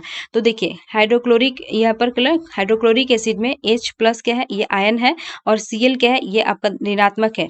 तो H प्लस आयन स्वतंत्र अवस्था में नहीं रहेगा, लेकिन ये जल के साथ मिलकर रहेगा तो ये क्या बनाता है, H3O प्लस बनाता है और Cl अलग हो जाता है। ठीक है, तो यहाँ पर देखिए H3O प्लस को हम क्या कहते हैं, हाइड्रोनियम आयन कहते हैं। याद रखिएगा, इसे हम क्या कहते हैं, इसे हम हाइड्रोनियम आयन कहते हैं। ठीक है, तो चलिए यहाँ तक आप समझ गए। अब देखिए यहाँ पर क्या कर रहा है कि अम्ल जल में H3O प्लस, ठीक है, H3O प्लस को हम क्या कहते हैं, हाइड्रोनियम आयन कहते हैं या फिर H प्लस आयन प्रदान करता है। ठीक है, तो अब यहाँ पर कह रहा है कि अब क्षार को बताइए कि क्षार को जल में घुलने पर क्या होता है। ठीक है, अच्छा एक चीज आप ये भी याद रखिएगा कि हाइड्रोनियम आयन का फॉर्मूला क्या होता है, तो याद रखिएगा H3O प्लस, क्योंकि जो हाइड्रोजन होता है स्वतंत्र अवस्था में नहीं रहेगा, ये जल के साथ मिलकर रहेगा, इसीलिए क्या होता है H3O प्लस और इसी को हम लोग हाइड्रोनियम आयन कहते हैं। ठीक है, अब देखिए हम लोग क्षार के साथ देखते हैं, तो आपको भी मालूम है कि यहाँ पर देखिए OH लगा है, क्षार है कि OH, यहाँ पर OH लगा, ये भी क्षार है, यहाँ भी OH लगा, ये भी क्षार है। Sodium hydroxide, potassium hydroxide, magnesium hydroxide, ये सभी के सभी क्षार है। अब इसे जल में घोला जाता है, H2O में क्या होता है, डाला जाता है, तो Na plus OH minus, K plus OH minus, Mg2 plus और यहाँ पर OH माइनस, यानी कि ये क्या करते हैं, इन्हें जल में घोलने पर ये OH माइनस आयन देते हैं। तो याद रखिएगा जब भी हम क्षार को जल में घोलेंगे तो ये कौन सा आयन देगा, OH माइनस आयन देगा। तो यहाँ पर लिखा है कि क्षारक जल में हाइड्रोक्साइड यानी OH आयन देता है। तो ये चीज भी याद रखिएगा, हाइड्रोक्साइड। ठीक है, हाइड्रोक्साइड अम्ल क्या देते हैं, हाइड्रोनियम, और क्षार क्या देते हैं, हाइड्रोक्साइड आयन देते हैं, यानी OH माइनस आयन देते हैं। देखिए जल में घुलनशील क्षारक को हम क्या कहते हैं, क्षार कहते हैं। जो भी क्षारक जल में घुलनशील है उन्हें हम क्या कहते हैं, क्षारक कहते हैं। ठीक है, चलिए अब हम आगे यहाँ पर देखते हैं। देखिए आगे यहाँ पर क्या कह रहा है कि सभी क्षारक जल में घुलनशील नहीं होते हैं। जल में घुलनशील क्षारक को हम क्या कहते हैं? क्षार कहते हैं। इनका स्पर्श साबुन की तरह, स्वाद इसका कड़वा होता है, प्राकृतिक संक्षारक होती है, ठीक है। और इन्हें कभी छूना या चखना नहीं चाहिए। इस चीज को याद रखिएगा कि जो सभी क्षारक होते हैं वो जल में घुलनशील नहीं होते, लेकिन जल में जो घुलनशील क्षारक है उन्हें ही हम क्या कहते हैं? क्षार कहते हैं। उन्हें ही हम क्या कहते हैं? क्षार कहते हैं। और क्षार का कौन कौन क्षार हुआ? सोडियम हाइड्रोक्साइड जल में घुल जा रहा है, पोटेशियम हाइड्रोक्साइड जल में घुल जा रहा है, मैग्नीशियम हाइड्रोक्साइड जल में घुल जा रहा है, और ये सभी क्या है? ये सभी आपका क्षार है, ठीक है। क्योंकि क्षारक क्या है? जल में यह क्या आता है? जल में OH हाइड्रोनियम आयन देता है, ठीक है। चलिए अब हम आगे यहाँ पर देखते हैं। देखिए यहाँ पर क्या कह रहा है कि सभी अम्ल H+ आयन देते हैं या फिर हाइड्रोनियम आयन कहेंगे इसे, और सभी क्षारक OH- आयन देंगे, ठीक है। सभी क्षारक OH- आयन देंगे और सभी अम्ल H+ आयन देते हैं। अब यहाँ कह रहा है कि अब हम इन दोनों को मिलाएंगे तो क्या होगा? तो इन अम्ल और क्षार की अभिक्रिया कराएंगे तो उस अभिक्रिया को उदासीनीकरण अभिक्रिया कहेंगे। जब भी आप अम्ल और क्षार की अभिक्रिया कराते हैं तो लवण तथा जल बनते हैं, ठीक है। अब देखिए अब इनके जो ये है आयन है H+ आयन और OH- आयन जब मिलेंगे तो ये क्या? यही आपका जल का निर्माण करते हैं। H+ आयन और OH- आयन मिलेंगे तो ये क्या बनाएंगे? जल का। जैसे कि H+ आयन हो गया और प्लस क्या होगा? OH- आयन हो गया, तो ये क्या बनाएंगे? H2O बना लेंगे। H2O यानी कि यही क्या करते हैं? जल का निर्माण कर लेते हैं, ठीक है। तो याद रखिएगा अम्ल और क्षार की अभिक्रिया करने से एक लवण बनता है और दूसरा क्या बनता है? दूसरा आपका जल बनता है, और इसमें बहुत अधिक ऊष्मा निकलता है। तो ये अभिक्रिया क्या कहलाती है? ऊष्माक्षेपी अभिक्रिया कहलाती है। अब देखिए ऊष्माक्षेपी के बारे में आगे आपको दिया होगा। देखिए यहाँ पर आपको ऊष्माक्षेपी अभिक्रिया के बारे में समझना होगा। यह कह रहे हैं कि जल में अम्ल या क्षारक के घुलने की प्रक्रिया अत्यंत ऊष्माक्षेपी होती है। याद रखिएगा इसे। जब भी आप जल में अम्ल या क्षार को घोलते हैं तो ये जो यहाँ पर बहुत अधिक ऊष्मा निकलता है, तो इसलिए इसे हम ऊष्माक्षेपी अभिक्रिया कहलाते हैं। या फिर जब भी आप अम्ल, एसिड और बेस की अभिक्रिया कराएंगे तो ये क्या बनाता है? ये साल्ट प्लस वाटर बनाता है, यानी कि H2O बनाता है, और साथ ही साथ यहाँ पर बहुत अधिक ऊष्मा निकलता है, इसलिए इस अभिक्रिया को हम लोग ऊष्माक्षेपी अभिक्रिया कहते हैं। और जल में अम्ल या क्षारक के घुलने की प्रक्रिया अत्यंत ऊष्माक्षेपी होती है, ठीक है। यह देखिए जल में सांद्र नाइट्रिक अम्ल का फॉर्मूला क्या होता है? HNO3 होता है। नाइट्रिक अम्ल का फॉर्मूला HNO3, और सल्फ्यूरिक अम्ल का फॉर्मूला होता है H2SO4 होता है, ठीक है। तो सांद्र नाइट्रिक अम्ल ले लीजिए या सल्फ्यूरिक अम्ल के मिलाते समय अत्यंत सावधानी रखनी चाहिए। अम्ल को सदैव धीरे धीरे तथा जल को लगातार हिलाते हुए जल में मिलाना चाहिए। देखिए ये क्वेश्चन आपसे एग्जाम में पूछा हुआ है। देखिए यहाँ पर कह रहा है ना कि अम्ल या क्षारक में जल मिलाने पर क्या होता है, ठीक है। तो ये आप गलत समझिए इसको। आपको हमेशा याद रखना पड़ेगा कि अम्ल या क्षारक में जल नहीं मिलाना चाहिए, बल्कि जल में, ये जो आपका जल है इसमें आप अम्ल या क्षार को मिलाइए, ठीक है। अम्ल या क्षार के बोतल में अगर आप जल दे देंगे तो अम्ल क्षार भड़क जाएगा, लेकिन वही आप क्या करेंगे? जल में 1-2 बूंद धीरे धीरे आप अम्ल या क्षार डालिए और इस जल को हिलाते रहिए। तो ये आपका सीटेट में क्वेश्चन पूछा था कि हमें अम्ल में मतलब पानी डालना चाहिए या पानी में अम्ल डालना चाहिए। तो आपको याद रखना पड़ेगा कि पानी में 1-2 बूंद अम्ल डालते रहिए और पानी को आपको हिलाते रहना है, ठीक है। तो ये इस तरह के भी क्वेश्चन आपके एग्जाम में पूछे हुए हैं। देखिए अब फिर से यहाँ पर आते हैं। यहाँ पर देखिए क्या कह रहा है कि जल में अम्ल या क्षारक के घुलने की प्रक्रिया अत्यंत ऊष्माक्षेपी होती है। जल में सांद्र नाइट्रिक अम्ल या सल्फ्यूरिक अम्ल को मिलाते समय अत्यंत सावधानी रखनी चाहिए। जल में मिलाना है, ठीक है। अम्ल को सांद्र नाइट्रिक अम्ल या सल्फ्यूरिक अम्ल को जल में मिलाना है और मिलाते समय अत्यंत सावधानी रखनी चाहिए। अम्ल को सदैव धीरे धीरे तथा जल को लगातार हिलाते हुए जल में मिलाना चाहिए। मान लेते हैं ये क्या है? ये जल है और इसमें आप यहाँ पर सल्फ्यूरिक अम्ल डाल रहे हैं, तो सल्फ्यूरिक अम्ल की 1-2 बूंद डालिए और इस जल को आप क्या करता है? एक हाथ से हिलाते रहिए और एक हाथ से 1-2 बूंद डालते रहिए, ठीक है। तो आपको जल में सल्फ्यूरिक अम्ल यानी कि कोई भी अम्ल या क्षार जल में आपको डालना है तो वो चीज जल में ही डलाएगा, ठीक है। सांद्र अम्ल में जल मिलाने पर उत्पन्न हुई ऊष्मा के कारण, देखिए यहाँ पर कह रहा है ना, सांद्र अम्ल में जल मिलाने पर उत्पन्न हुई ऊष्मा के कारण मिश्रण असंतुलित होकर बाहर आ जाता है, अतः आप जल सकते हैं। तो यहाँ पर कह दिया कि जब आप सांद्र अम्ल में जल मिलाने लगते हैं, यानी कि इसी अम्ल में ही जल मिलाने लगते हैं, तो उसमें क्या होता है कि ऊष्मा के कारण मिश्रण असंतुलित होकर बाहर आ जाता है और आप जल सकते हैं। इसीलिए कहता है कि आप पानी में आप अम्ल डालिए, ठीक है। यहाँ देखिए साथ ही यहाँ पर कह रहा है साथ ही अत्यधिक स्थानीय ताप का प्रयोग में उपयोग किया जा रहा है, कांच का पात्र भी टूट जाता है। इसीलिए इस चीज को आप नोट कर लीजिए कि हमें क्या करना है, हमें जल में आपको अम्ल डालना है। जल में अम्ल डालना है, न कि अम्ल में जल डालना है। अगर आप अम्ल में ही जल डालने लगेंगे तो वो क्या हो जाएगा, उष्मा के कारण मिश्रण स्फुलित होकर बाहर आ जाएगा, आप जल सकते हैं और वो कांच भी आपका टूट सकता है। इसीलिए क्या किया जाता है, इसीलिए आप जल में अम्ल को डालिए। यहाँ तक आप समझ गए। अब देखिए आगे यहाँ पर क्या कह रहा है, आगे कह रहा है कि जल में अम्ल या क्षारक मिलाने पर आयन की सांद्रता H3 या OH- प्रति इकाई आयतन में कमी हो जाती है।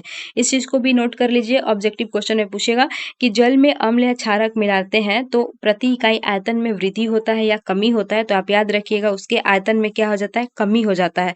इसी प्रक्रिया को हम क्या कहते हैं, तनुकरण कहते हैं। तनुकरण देखिए, सांद्र और तनु दो वर्ड आएगा। सांद्र मतलब क्या होता है, गाढ़ा, और तनु मतलब क्या होता है, मतलब ढीला होता है, मतलब उसमें क्या होता है, उसमें गाढ़ापन नहीं है। तो याद रखिएगा, जब भी आप जल में अम्ल या क्षार मिलाने पर मिलाते हैं तो उसके प्रति इकाई आयतन में क्या हो जाती है, कमी हो जाती है। इस प्रक्रिया को हम तनुकरण कहते हैं। अम्ल या क्षार यहाँ पर क्या होता है, तनुकृत हो जाते हैं।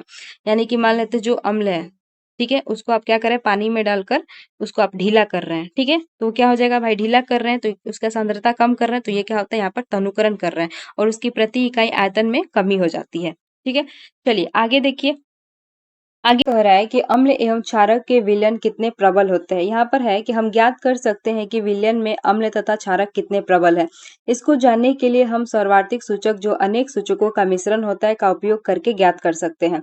यहाँ कह रहा है कि सर्वार्थिक सूचक किसी विलयन में हाइड्रोजन आयन के विभिन्न सांद्रता को विभिन्न रंगों में प्रदर्शित करते हैं। ठीक है, यहाँ पर देखिए जो ये सर्वार्थिक सूचक होता है किसी विलयन में, यह क्या बताता है, तो यह हाइड्रोजन आयन के विभिन्न सांद्रता को बताता है, वो भी विभिन्न रंगों में बताता है। ठीक है, तो इसको याद रखिएगा कि वो हाइड्रोजन आयन की सांद्रता बताता है। नेक्स्ट कह रहा है यहाँ पर देखिए कि किसी विलयन में उपस्थित हाइड्रोजन आयन की सांद्रता ज्ञात करने के लिए एक स्केल विकसित किया गया, जिसे हम क्या कहते हैं, पीएच स्केल कहते हैं। अब देखिए ये जो पीएच स्केल होता है, इसमें क्या होता है, इस पीएच में पी जो होता है वो सूचक होता है, जिसे हम पुषांश कहते हैं, जो एक जर्मन शब्द है, और इसका अर्थ क्या होता है, इसका अर्थ होता है शक्ति। तो जो ये पीएच स्केल है उसमें पी का मतलब क्या होता है, शक्ति होता है। किसका शक्ति, तो ये आपका हाइड्रोजन आयन का शक्ति। ठीक है, जो यहाँ पर दिया है ना कि हाइड्रोजन आयन के विभिन्न सांद्रता को बताता है विभिन्न रंगों में, तो ये क्या होता है, देखिए ये P से हो जाएगा पावर और H से हो जाएगा हाइड्रोजन आयन, तो यहाँ पर बताता है पीएच स्केल हाइड्रोजन आयन का पावर। ठीक है, यह कह रहा है कि पीएच स्केल में समानता शून्य, याद रखिएगा पीएच स्केल में समानता शून्य से अधिक अम्ल और यहाँ से 0 से 14 और 14 की तरफ क्या होता है, अधिक क्षारीय तक पीएच को हम ज्ञात कर सकते हैं। देखिए मान लेते हैं ये आपका पीएच स्केल है, ठीक है, और यहाँ पर आपका 0 हो जाएगा। याद रखिएगा पूछता है कि जो पीएच स्केल है वो 1 से स्टार्ट होता है या 0 से, तो याद रखिएगा 0 से लेकर यह 14 तक होता है। इसके बीचों बीच ये क्या होता है, बीचों बीच ये 7 होता है।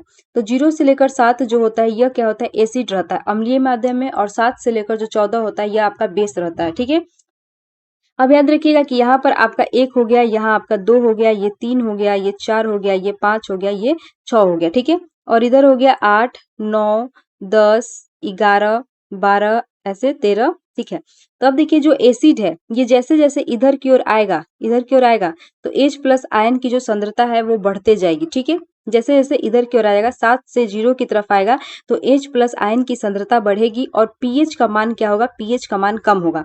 पीएच का मान कैसे होगा, तो पीएच देखिए 1 यहाँ हो जाएगा, ये 2 पीएच है, ये 3 पीएच है, ये 4 है। तो जैसे जैसे ये 7 से 0 की तरफ आएगी, तो 7 से 0 की तरफ आएगी तो H प्लस आयन की सांद्रता ज्यादा होगा, एसिड ज्यादा होता है। ठीक है, और जैसे जैसे यह 0 की तरफ आएगी तो पीएच का मान क्या होगा, कम होते जाएगा। वहीं हम बात करते हैं कि जैसे जैसे यह जो होता है नंबर बढ़ते जाएगा, 8, 9, 10, 11, 12, 13, 14, तो यहाँ पर बेस का मान क्या हो जाएगा, बेस का मान जो होता है यह बढ़ते जाएगा। ठीक है, बेस का मान बढ़ेगा और इधर पीएच का मान भी बढ़ते जाएगा। जैसे कि कोई आपसे पूछे कि 3 और 4 हुआ, किसी का पीएच कितना है, पीएच आपका एक का 3 है, एक का पीएच 4 है, तो आप कहेंगे कि जो सबसे ज्यादा अम्लीय कौन है, तो आपका 3 वाला सबसे ज्यादा अम्लीय है। ठीक है, लेकिन देखिए यह H प्लस आयन की सांद्रता जो होता है ज्यादा होगा, H प्लस आयन इसमें ज्यादा होगा, ये ज्यादा अम्लीय है 4 की अपेक्षा। लेकिन पीएच क्या है, इसका पीएच कम हो गया, इसका पीएच 3 ही है, इसका पीएच 4 है। तो याद रखिएगा जो जितना ज्यादा अम्लीय रहेगा उसका पीएच उतना ही कम रहेगा। ठीक है, और इधर याद रखिए जो जितना ज्यादा क्षारीय रहेगा उसका पीएच भी उतना ही ज्यादा रहेगा। दोनों में अंतर समझ गया। और जो पीएच स्केल होता है वो 0 से 14 होता है, ना कि 1 से 14। अब वही बात यहाँ पर आपको कह रहा है कि अधिक अम्लता जो 0 से, यहाँ कह रहा है 0 से क्या होता है, अधिक अम्लता से 14 जो होता है अधिक क्षारीय तक पीएच को हम ज्ञात कर सकते हैं, यानी कि 0 से 14 तक हम ज्ञात कर सकते हैं अम्ल और क्षारीय।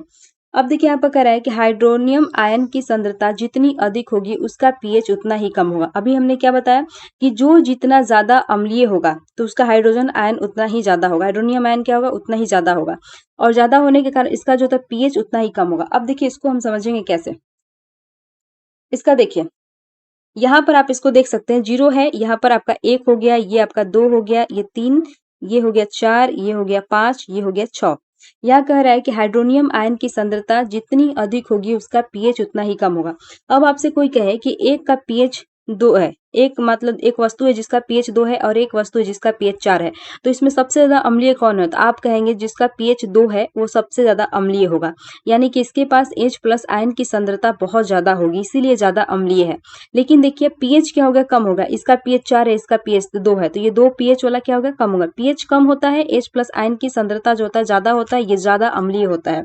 वही बातें कह रहा है कि हाइड्रोनियम आयन की सांद्रता जितनी अधिक होगी, वो जो वस्तु जितना ज्यादा अम्लीय होगा उसका पीएच उतना ही कम होगा, ठीक है। क्योंकि इधर क्या होता है पीएच का मान कम होते जा रहा है, 6 है, फिर 5 हो गया, फिर 4 हो गया, फिर 3 हो गया, फिर 2 हो गया, फिर 1 हो गया, तो पीएच का मान क्या होगा? इधर कम होते जा रहा है, और ये वस्तु क्या होता है धीरे धीरे ज्यादा अम्लीय होते जा रही है, ठीक है।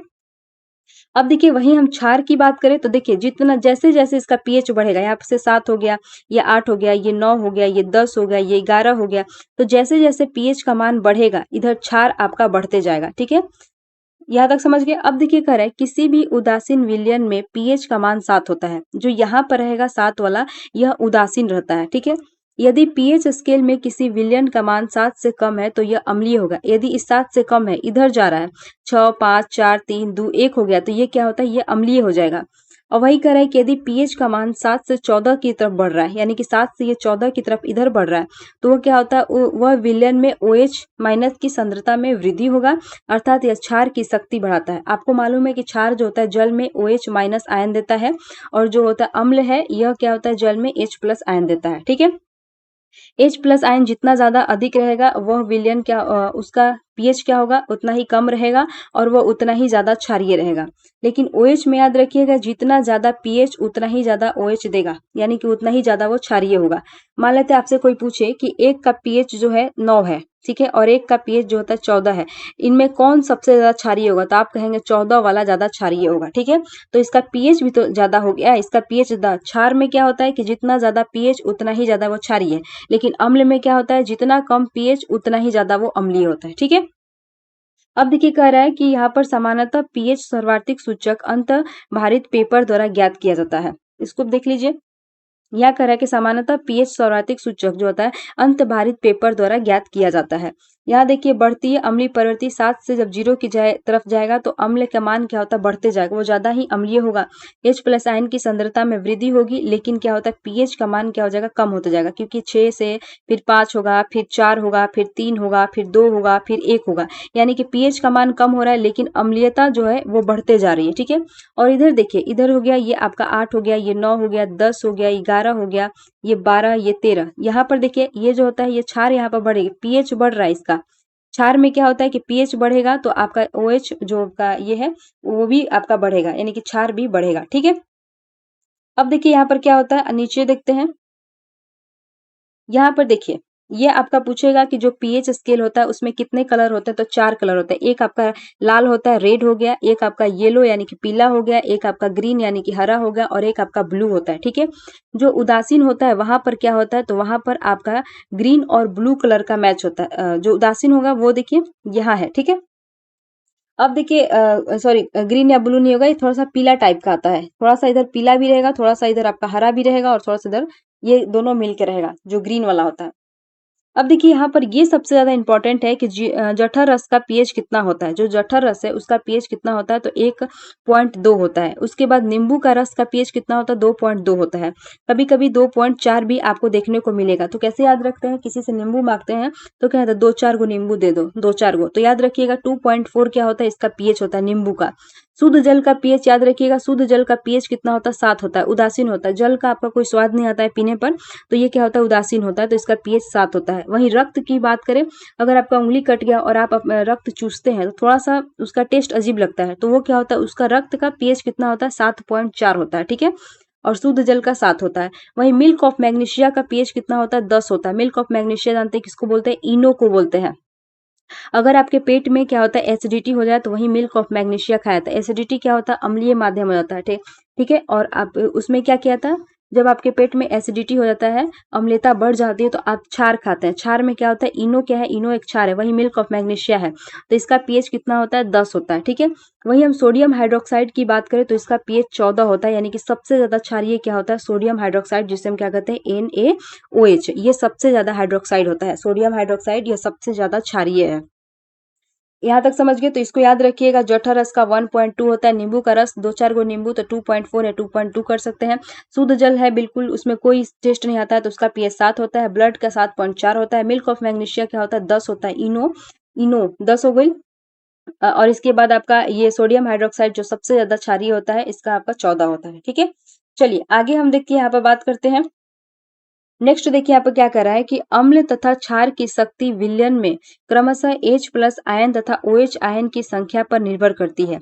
जो अम्ल है उसकी शक्ति किस पर निर्भर करती है? अम्ल की शक्ति H+ आयन पर निर्भर करती है और क्षारक की शक्ति जो होता है OH- आयन पर निर्भर करती है। ठीक है।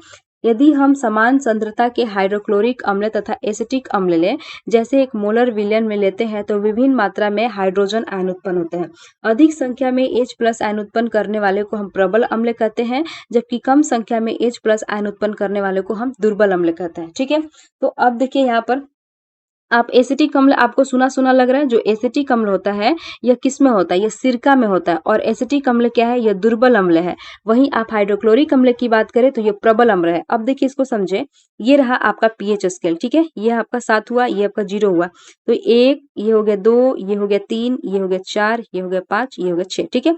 अब यहाँ कह रहा है कि हाइड्रोजन आयन जो सॉरी हाइड्रोक्लोरिक अम्ल क्या है? यह अत्यधिक प्रबल होता है। ठीक है। हाइड्रोक्लोरिक अम्ल सबसे ज्यादा प्रबल होता है। तो मान लेते हैं इसका पीएच आपका 1 है। हाइड्रोक्लोरिक अम्ल का पीएच समझ लीजिए 1 है, और एसिटिक अम्ल का पीएच आप समझ लीजिए कि 2 है। ठीक है। ऐसा आपको समझा रहे हैं। हाइड्रोक्लोरिक अम्ल का पीएच 1 है और एसिटिक अम्ल का पीएच कितना है? तो 2 है। अब यहाँ पर कह रहा है कि अधिक संख्या में H+ आयन उत्पन्न करने वाला है। तो 1 जो है ये अधिक संख्या में H+ आयन उत्पन्न करेगा, जो 1 है अधिक संख्या में, और ये कम संख्या में H+ आयन उत्पन्न करेगा। ठीक है। तो जो जितना ज्यादा H+ आयन उत्पन्न करेगा वो उतना ही प्रबल अम्ल होगा, और वो जितना कम H+ आयन उत्पन्न करेगा वो उतना ही दुर्बल अम्ल होगा। ठीक है। इतना समझ में आया? देखिए इसको ऐसे देख लीजिए।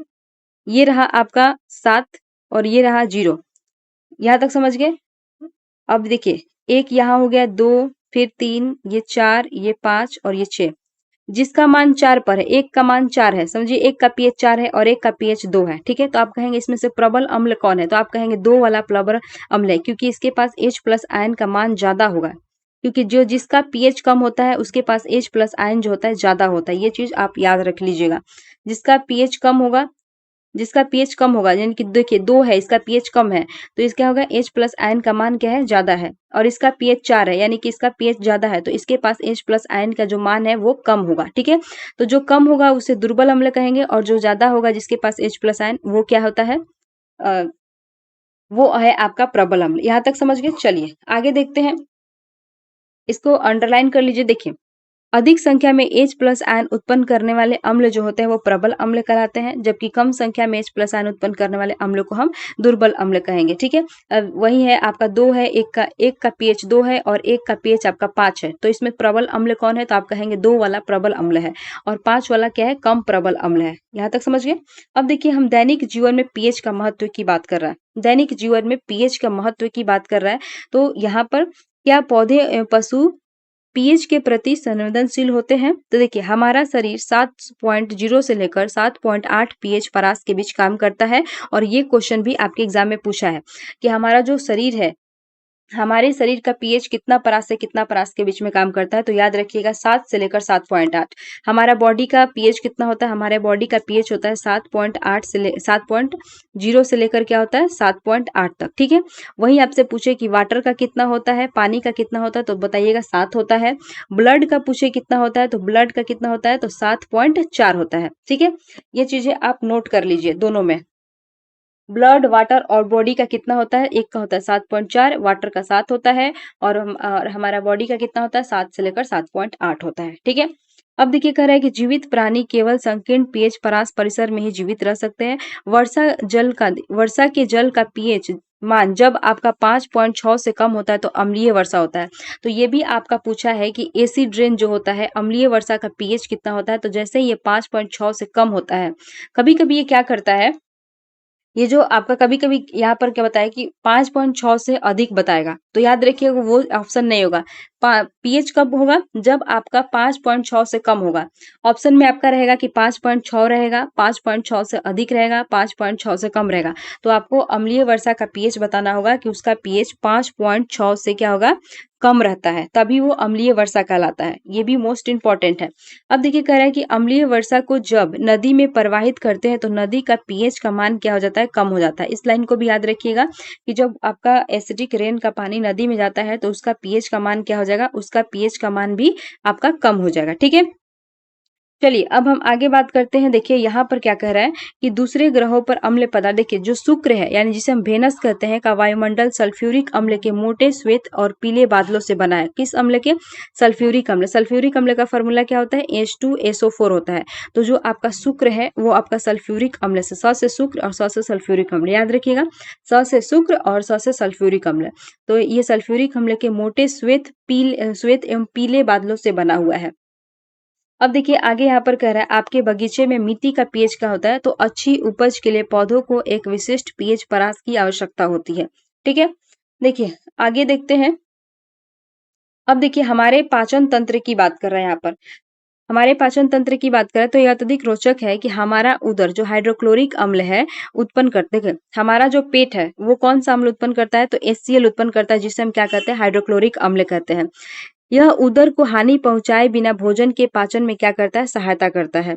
अगर पूछे कि हमारे पेट में कौन सा अम्ल होता है तो आप क्या कहते हैं, हमारे पेट में HCl यानी कि हाइड्रोक्लोरिक अम्ल होता है।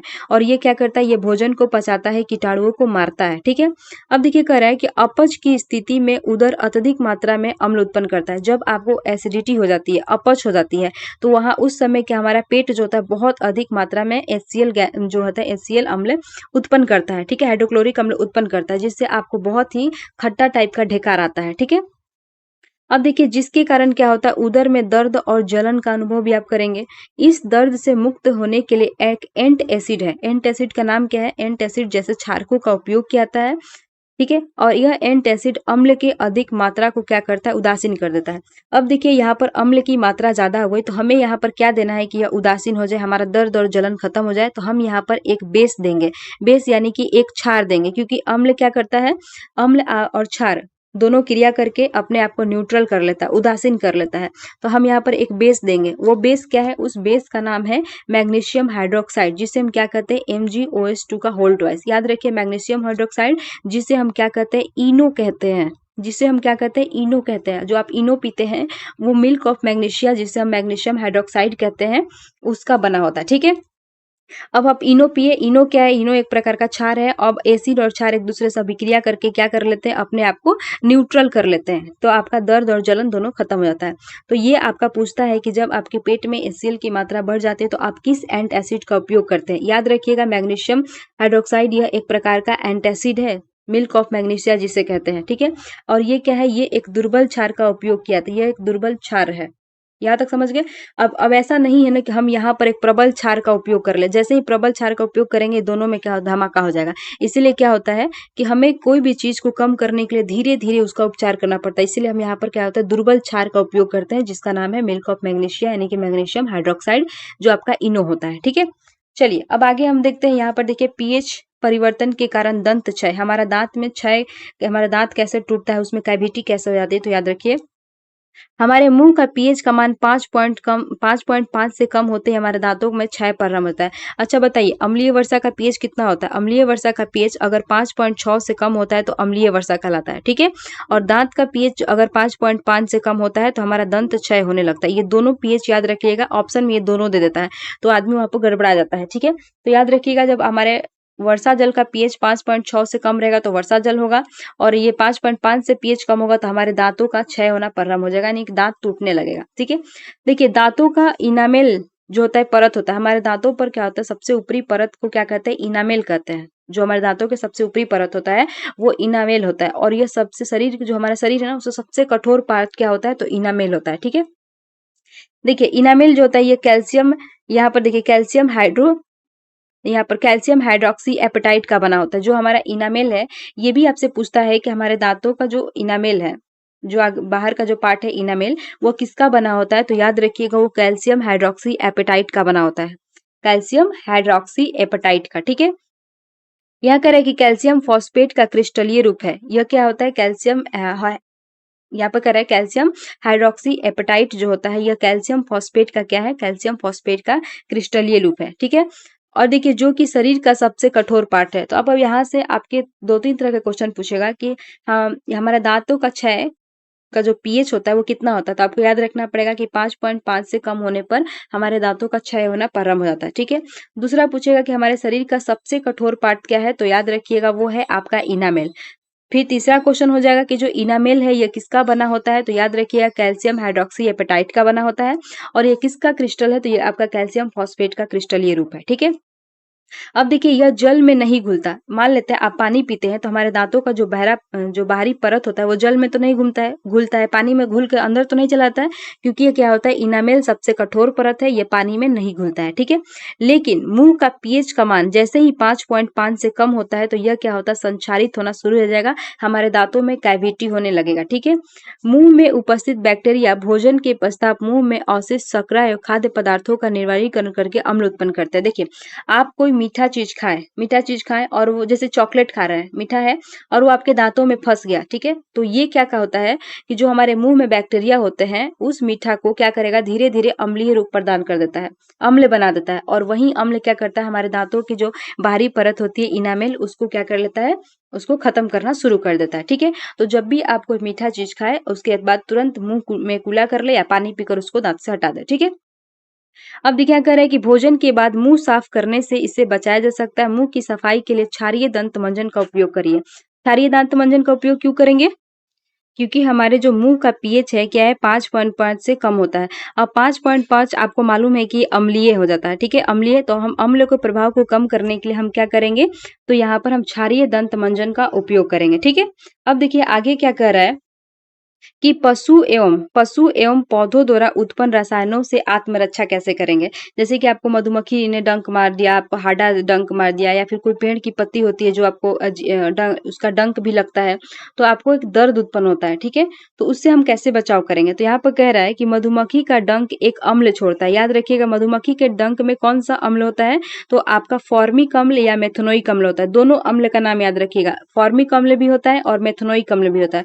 ऑप्शन में कभी कभी आपको दोनों दिया रहता है और आप एक ही याद करेंगे, कभी याद कर लेंगे फॉर्मिक, कभी याद कर लेंगे मेथनोइक के। तो याद रखिएगा जो मधुमक्खी का डंक होता है उसमें 2 तरह के अम्ल होता है, एक आपका मेथनोइक अम्ल होता है और एक आपका याद रखिएगा फॉर्मिक अम्ल होता है। ठीक है, एक आपका फॉर्मिक अम्ल होता है, एक आपका मेथनोइक अम्ल होता है। तो देखिए मधुमक्खी के डंक एक अम्ल छोड़ता है जिस कारण दर्द और जलन अनुभव होता है।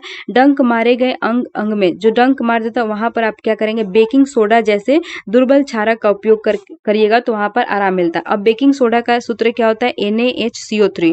इसको याद रखिएगा, बेकिंग सोडा का सूत्र क्या होता है, आगे हम इसको पढ़ेंगे, जो का बेकिंग सोडा है इसको हम आगे पढ़ेंगे अभी। तो ये क्या है, तो ये NaHCO3 है। ठीक है, NaH इसको हम क्या कहते हैं, सोडियम हाइड्रोजन कार्बोनेट या सोडियम बाइकार्बोनेट भी कहते हैं, या फिर इसे हम बेकिंग सोडा भी कहते हैं। इसका 3 नाम याद रखिए, बेकिंग सोडा का हम क्या कहते हैं, सोडियम हाइड्रोजन कार्बोनेट या सोडियम बाइकार्बोनेट। इसका इस्तेमाल किया जाता है जब आपको मधुमक्खी डंक मारता है तो। ठीक है, और ये क्या है, ये दुर्बल क्षार है। अब देखिए एक नेटल है, नेटल का एक पौधा होता है, नेटल के डंक वाले बाल जो होता है मेथनोइक अम्ल छोड़ते हैं। तो ये भी आपका जो मेटल है वो भी मेथनोइक अम्ल छोड़ते हैं, और आपका मधुमक्खी जब डंक मारती है तो उसके डंक में आपका फॉर्मिक एसिड, मेथनोइक एसिड दोनों पाया जाता है। ठीक है, अब देखिए नीचे यहाँ पर देखिए यहाँ पर प्राकृतिक उदासीनीकरण विकल्प को देता है, तो यहाँ पर कह रहा है कि नेटल क्या होता है, तो नेटल एक शाकीय पौधा होता है। जो आपको शाकीय पौधा हो रहा है यही नेटल है। इसका पत्ती अगर आपको इससे आपको डंक कैसा, अगर आप इसमें ठेक गए तो आपको डंक कैसा अनुभव होगा, कि इसके पास क्या होता है, इसके पास मेथनोइक अम्ल होता है। ठीक है, जो ये कहाँ पाया था, ये जंगलों में उपजता है। इसके पत्तों में डंकनुमा बाल होते हैं, जो आप गलती से छू जाए तो डंक जैसा दर्द होता है। इसके बालों में क्या होता है, मेथनोइक अम्ल होता है। याद रखिएगा, जो नेटल पौधा है इसके बालों में क्या होता है, तो मेथनोइक अम्ल होता है। ठीक है, मेथनोइक अम्ल के स्राव होने के कारण यह दर्द होता है। डंक वाले स्थान पर डॉक, याद रखिएगा, यहाँ पर डॉक पौधे की पत्ती रगड़ कर किया जाता है। तो हमें मधुमक्खी डंक मारती है उसमें क्या होता है, उसमें फॉर्मिक एसिड और मेथनोइक एसिड दोनों पाया जाता है। जो नेटल का पौधा होता है उसमें मेथनोइक एसिड पाया जाता है। और इसके उपचार में हम क्या करेंगे, डॉक प्लांट के जो पत्ती होती है उसको रगड़ कर इसका उपचार करेंगे। ठीक है, लेकिन जब आपको मधुमक्खी मारती है तो वहां पर हम किसका उपयोग करेंगे, तो वहां पर हम बेकिंग सोडा यानी कि सोडियम हाइड्रोजन कार्बोनेट या फिर सोडियम बाइकार्बोनेट का इस्तेमाल करेंगे। जो आपको यहाँ पर दिया है कि यहाँ पर हम सोडियम हाइड्रोजन कार्बोनेट या सोडियम बाइकार्बोनेट का उपयोग करेंगे, जिसे हम लोग बेकिंग सोडा कहते हैं। ठीक है, चलिए अब हम आगे यहाँ पर देखते हैं। देखिए आगे आपको यहाँ पर दिया हुआ है कुछ प्राकृतिक अम्ल। जैसे कि यहाँ पर कह रहा है कि जो सिरका है वहां पर क्या होता है, एसिटिक अम्ल सिरका में पाया जाता है। संतरा में साइट्रिक अम्ल पाया जाता है। इमली में टार्ट्रिक अम्ल पाया जाता है। टमाटर में ऑक्जेलिक अम्ल। और याद रखिएगा, टमाटर और पालक में भी कौन सा अम्ल पाया जाता है, तो पालक में भी यहाँ पर ऑक्जेलिक अम्ल पाया जाता है। ठीक है, वही हम देखिए दही में कौन सा अम्ल पाया जाता है, तो लैक्टिक एसिड। नींबू में आपका साइट्रिक एसिड। चींटी के डंक में मेथनोइक या फिर आप याद रखिएगा फॉर्मिक एसिड पाया जाता है। ठीक है, फॉर्मिक एसिड पाया जाता है। चींटी के डंक में आपको मेथनोइक अम्ल या फिर फॉर्मिक एसिड पाया जाता है। और नेटल के डंक में आपको मेथनोइक अम्ल पाया जाता है। और यहाँ से आपके एग्जाम में जो आपका मैच करने के लिए क्वेश्चन पूछता है। ठीक है, तो इसे आप याद रखिएगा, सिरका में एसिटिक, संतरा में सिट्रिक, इमली में टार्ट्रिक, टमाटर और पालक में ऑक्जेलिक। इसके बाद आपका यहाँ पर हो गया। अब देखिए इमली के साथ यहाँ पर किसमें किसमें पाया जाता है, इमली हो गया या फिर कच्चा आम। यहाँ पर याद रखिएगा, जो कच्चा आम होता है, जो कच्चा आम में भी क्या होता है, टार्ट्रिक अम्ल पाया जाता है। ठीक है, अंगूर हो गया, उसमें भी आपका टार्ट्रिक अम्ल पाया जाता है। चलिए अब हम आगे देखते हैं। देखिए अब यहाँ पर लवण के संबंध में जानकारी की बात करें। अब हम यहाँ पर लवण, अभी तक आपने एसिड और बेस को पढ़ा, तो अब हम लवण के बारे में पढ़ेंगे, यानी कि अब हम यहाँ पर साल्ट के बारे में पढ़ेंगे। ठीक है, यहाँ कह रहा है पिछले भागों में हमने विभिन्न क्रियाकलापों द्वारा लवण के निर्माण को देख लिया है। पीछे आप देख रहे हैं कि कैसे लवण होता है, तो आप लवण का निर्माण होता है। तो आपने पढ़ा कि जब हम एसिड और बेस को हम क्या करते हैं, अभिक्रिया कराते हैं, तो यहाँ पर क्या होता है, साल्ट यानी कि लवण का निर्माण होता है। और प्लस में क्या होता है, यहाँ पर जल का निर्माण होता है। तो लवण का निर्माण कैसे होता है, जब आपका एसिड और बेस आपस में अभिक्रिया करते हैं तो आपका साल्ट यानी कि लवण का निर्माण होता है। ठीक है, अब देखिए हम आगे यहाँ पर देखते हैं। यहाँ पर देखिए एक दिया हुआ है कि NaCl तथा Na2SO4 यह सोडियम लवण के परिवार है। सोडियम लवण का परिवार, क्योंकि यहाँ पे Na लगा है, Na मतलब सोडियम, यहाँ पर Na यानी कि सोडियम, तो ये क्या होता है, सोडियम लवण के परिवार है। वहीं देखिए यहाँ पर NaCl और KCl, तो यह क्या होता है, क्लोराइड लवण के परिवार है। ठीक है, चलिए आगे देखें। यहाँ पर देखिए कुछ आपको लवण दिया गया, याद रखिएगा, सोडियम क्लोराइड NaCl आपका लवण है। पोटेशियम नाइट्रेट ये भी आपका लवण है। एल्युमिनियम क्लोराइड लवण है। जिंक सल्फेट ZnSO4 ये भी आपका लवण है। कॉपर सल्फेट CuSO4 ये भी लवण है। सोडियम एसिटेट हो गया, सोडियम कार्बोनेट हो गया, सोडियम हाइड्रोजन कार्बोनेट हो गया, ये सभी क्या है, ये सभी आपके लवण के एग्जाम्पल है, यानी कि सभी के सभी आपके साल्ट है। ठीक है, अब देखिए यहाँ पर आगे हम लोग बात करते हैं। यहाँ देखिए क्या कह रहा है कि प्रबल अम्ल एवं प्रबल क्षारक लवण के pH का मान कितना होता है, 7 होता है। क्यों 7 हो जाएगा, एक आपका प्रबल एसिड हो गया, एक आपका प्रबल बेस हो गया। ठीक है, अब इनको क्या करेंगे, इनका कह रहा है कि इनका pH का मान कितना हो जाएगा, 7 हो जाएगा। कैसे 7 होगा, क्योंकि यह क्या होता है, एक दूसरे को अपने काट कूट कर क्या हो जाता है, यह न्यूट्रल हो जाता है। और न्यूट्रल का pH कितना होता है, 7 होता है। तो वही कह रहा है कि प्रबल अम्ल ले लीजिए और एक तरफ प्रबल क्षार ले लीजिए, और दोनों की विक्रिया कराएंगे तो उनका pH का मान कितना होता है, 7 हो जाता है, और ये उदासीन होते हैं। ठीक है, जबकि प्रबल अम्ल दुर्बल क्षारक के लवण में pH का मान, देखिए pH का मान 7 से कम होता है। अब इसको हम समझेंगे, देखिए कैसे। देखिए यहाँ जो आपको दिख रहा है कि हमने यहाँ पर क्या लिया, प्रबल अम्ल लिया, तो मान लेते हैं हमने यहाँ पर एसिड लिया, ये क्या है, ये प्रबल है। ठीक है, और इसके बाद हमने क्या लिया, हमने लिया है यहाँ पर दुर्बल क्षार, यानी कि हमने बेस लिया, और ये क्या है, दुर्बल है। तो मान लेते हैं जो आप सबसे ज्यादा शक्तिशाली होगा वही ना अपना प्रभाव दिखाएगा। तो यहाँ पर जो लवण उपस्थित, जो यहाँ पर साल्ट बनेगा, इनके अभिक्रिया के थ्रू यहाँ पर जो साल्ट बनेगा, वो क्या होता है, वो अम्लीय साल्ट होता है। ठीक है, वो कैसा साल्ट होता है, अम्लीय साल्ट होता है। तो जब ये अम्लीय साल्ट होगा तो इसका pH क्या होगा, इसका pH जो होता है 7 से कम हो जाएगा। वहीं यहाँ पर कह रहा है कि प्रबल अम्ल ले लीजिए और एक दुर्बल क्षार ले लीजिए। ठीक है, और लवण के इससे जो लवण बनेगा, इससे जो ये साल्ट बनेगा, इसका pH क्या होता है, 7 से कम हो जाएगा, क्योंकि यहाँ पर जो होता है अम्लीय साल्ट बनेगा। ठीक है, अब देखिए यहाँ पर कह रहा है प्रबल क्षारक और दुर्बल अम्ल के कारण पीएच का मान 7 से अधिक होगा। अब यहाँ पर कह रहा है कि आप यहाँ पर देखिए दुर्बल आप यहाँ पर अम्ल लीजिए और यहाँ पर प्रबल क्या होता है क्षार ले लीजिए। अब यहाँ जो आपका साल्ट बनेगा, जो लवण बनेगा, ये कैसा होगा, तो ये आपका क्षारीय लवण होगा। जब ये क्षारीय लवण होगा तो इसका पीएच कितना होगा, इसका पीएच 7 से अधिक होगा। ठीक है, तो ये वही यहाँ पर कह रहा है और ये क्षारीय होता है। ठीक है, चलिए अब देखिए यहाँ पर साधारण नमक की बात कर रहा है, साधारण नमक से रसायन कर रहा है। हम जानते हैं कि हाइड्रोक्लोरिक अम्ल जिसे हम HCl कहते हैं और सोडियम हाइड्रोक्साइड जिसे हम NOH कहते हैं के विलयन से अभिक्रिया से उत्पन्न लवण सोडियम क्लोराइड होते हैं। देखिए सबसे ज्यादा अम्लीय कौन होता है, HCl होता है। ठीक है, तो हमने यहाँ पर HCl लिए। और सबसे ज्यादा क्षारीय अभी आपने क्या पढ़ा था, जो पीएच स्केल पर मैंने आपको दिखाया कि सोडियम हाइड्रोक्साइड जो होता है इसका पीएच कितना होता है, इसका पीएच आपका 14 होता है। जो सोडियम हाइड्रोक्साइड होता है उसका पीएच कितना होता है, 14 होता है। तो यहाँ पर हम लेते हैं HCl और यहाँ पर सोडियम हाइड्रोक्साइड NaOH लेते हैं। ठीक है, जब हम इसकी अभिक्रिया कराते हैं तो यहाँ पर एक लवण बनता है, क्योंकि ये एसिड है और ये बेस है। जब भी आप एसिड और बेस की अभिक्रिया कराते हैं तो उसमें एक लवण बनता है, कौन सा, तो NaCl सोडियम क्लोराइड लवण बनता है और प्लस में क्या होता है, जल यहाँ पर पृथक होता है। ठीक है, तो ये जो लवण है, देखिए यहाँ पर करा हाइड्रोक्लोरिक अम्ल, यहाँ पर करा सोडियम हाइड्रोक्साइड के विलयन की अभिक्रिया से उत्पन्न जो लवण है सोडियम क्लोराइड जिसे हम क्या कहते हैं, NaCl कहते हैं। इसी लवण को हम अपने भोजन में लेते हैं। जो ये NaCl है इसी लवण को हम अपने भोजन में लेते हैं। ठीक है, क्योंकि यह क्या होता है, क्योंकि यह उदासीन लवण होता है। उदासीन लवण क्यों है, क्योंकि देखिए ये जो HCl है यह बहुत ज्यादा प्रबल अम्ल है। ठीक है, ये बहुत ज्यादा प्रबल अम्ल है और NaOH क्या है, ये बहुत ज्यादा प्रबल क्षार है। यानी कि इसका क्षार कितना, क्षार का पीएच 14 हो गया और ये HCl है जिसका पीएच 1.2। ठीक है, तो ये क्या करेगा, एक दूसरे को ये उदासीन कर देता है। जैसे ही उदासीन करेगा तो इससे जो बनेगा नमक, इसका पीएच कितना हो जाएगा, 7 हो जाएगा और इसका पीएच 7 हो जाएगा और इसी नमक को हम लोग खाते हैं। ठीक है, अब देखिए यहाँ पर आगे क्या कह रहा है कि विश्व के कई भागों में भी ठोस लवण के निक्षेप होते हैं। बड़े आकार के या क्रिस्टल प्राय अपद्रव के कारण भूरे रंग के होते हैं, जिन्हें हम खनिज नमक कहते हैं। जो खनिज नमक होते हैं वो किस कलर के होते हैं, तो भूरे रंग के होते हैं। ठीक है, यह खनिज नमक तब बने जब युगों को व्यतीत होने के साथ समुद्र का कोई हिस्सा सूख गया। खनिज नमक का खनन भी कोयले की तरह होता है। याद रखिएगा, जो खनिज नमक होते हैं उसका कलर कैसा होता है, तो भूरे रंग का होता है। अब देखिए हम आगे नेक्स्ट आपका कह रहा है कि साधारण नमक रसायनों का कच्चा पदार्थ है। ठीक है, देखिए साधारण नमक किन किन चीजों का कच्चा पदार्थ है, तो यहाँ कह रहा है कि इस प्रकार प्राप्त साधारण नमक हमारे दैनिक जीवन या फिर दैनिक उपयोग के कई पदार्थ जैसे कि सोडियम हाइड्रोक्साइड जिसे हम क्या कहते हैं, कॉस्टिक सोडा कहते हैं, बेकिंग सोडा, वाशिंग सोडा, विरंजक चूर्ण जिसे हम क्या कहते हैं, ब्लीचिंग पाउडर कहते हैं, आदि के लिए एक महत्वपूर्ण कच्चा पदार्थ है।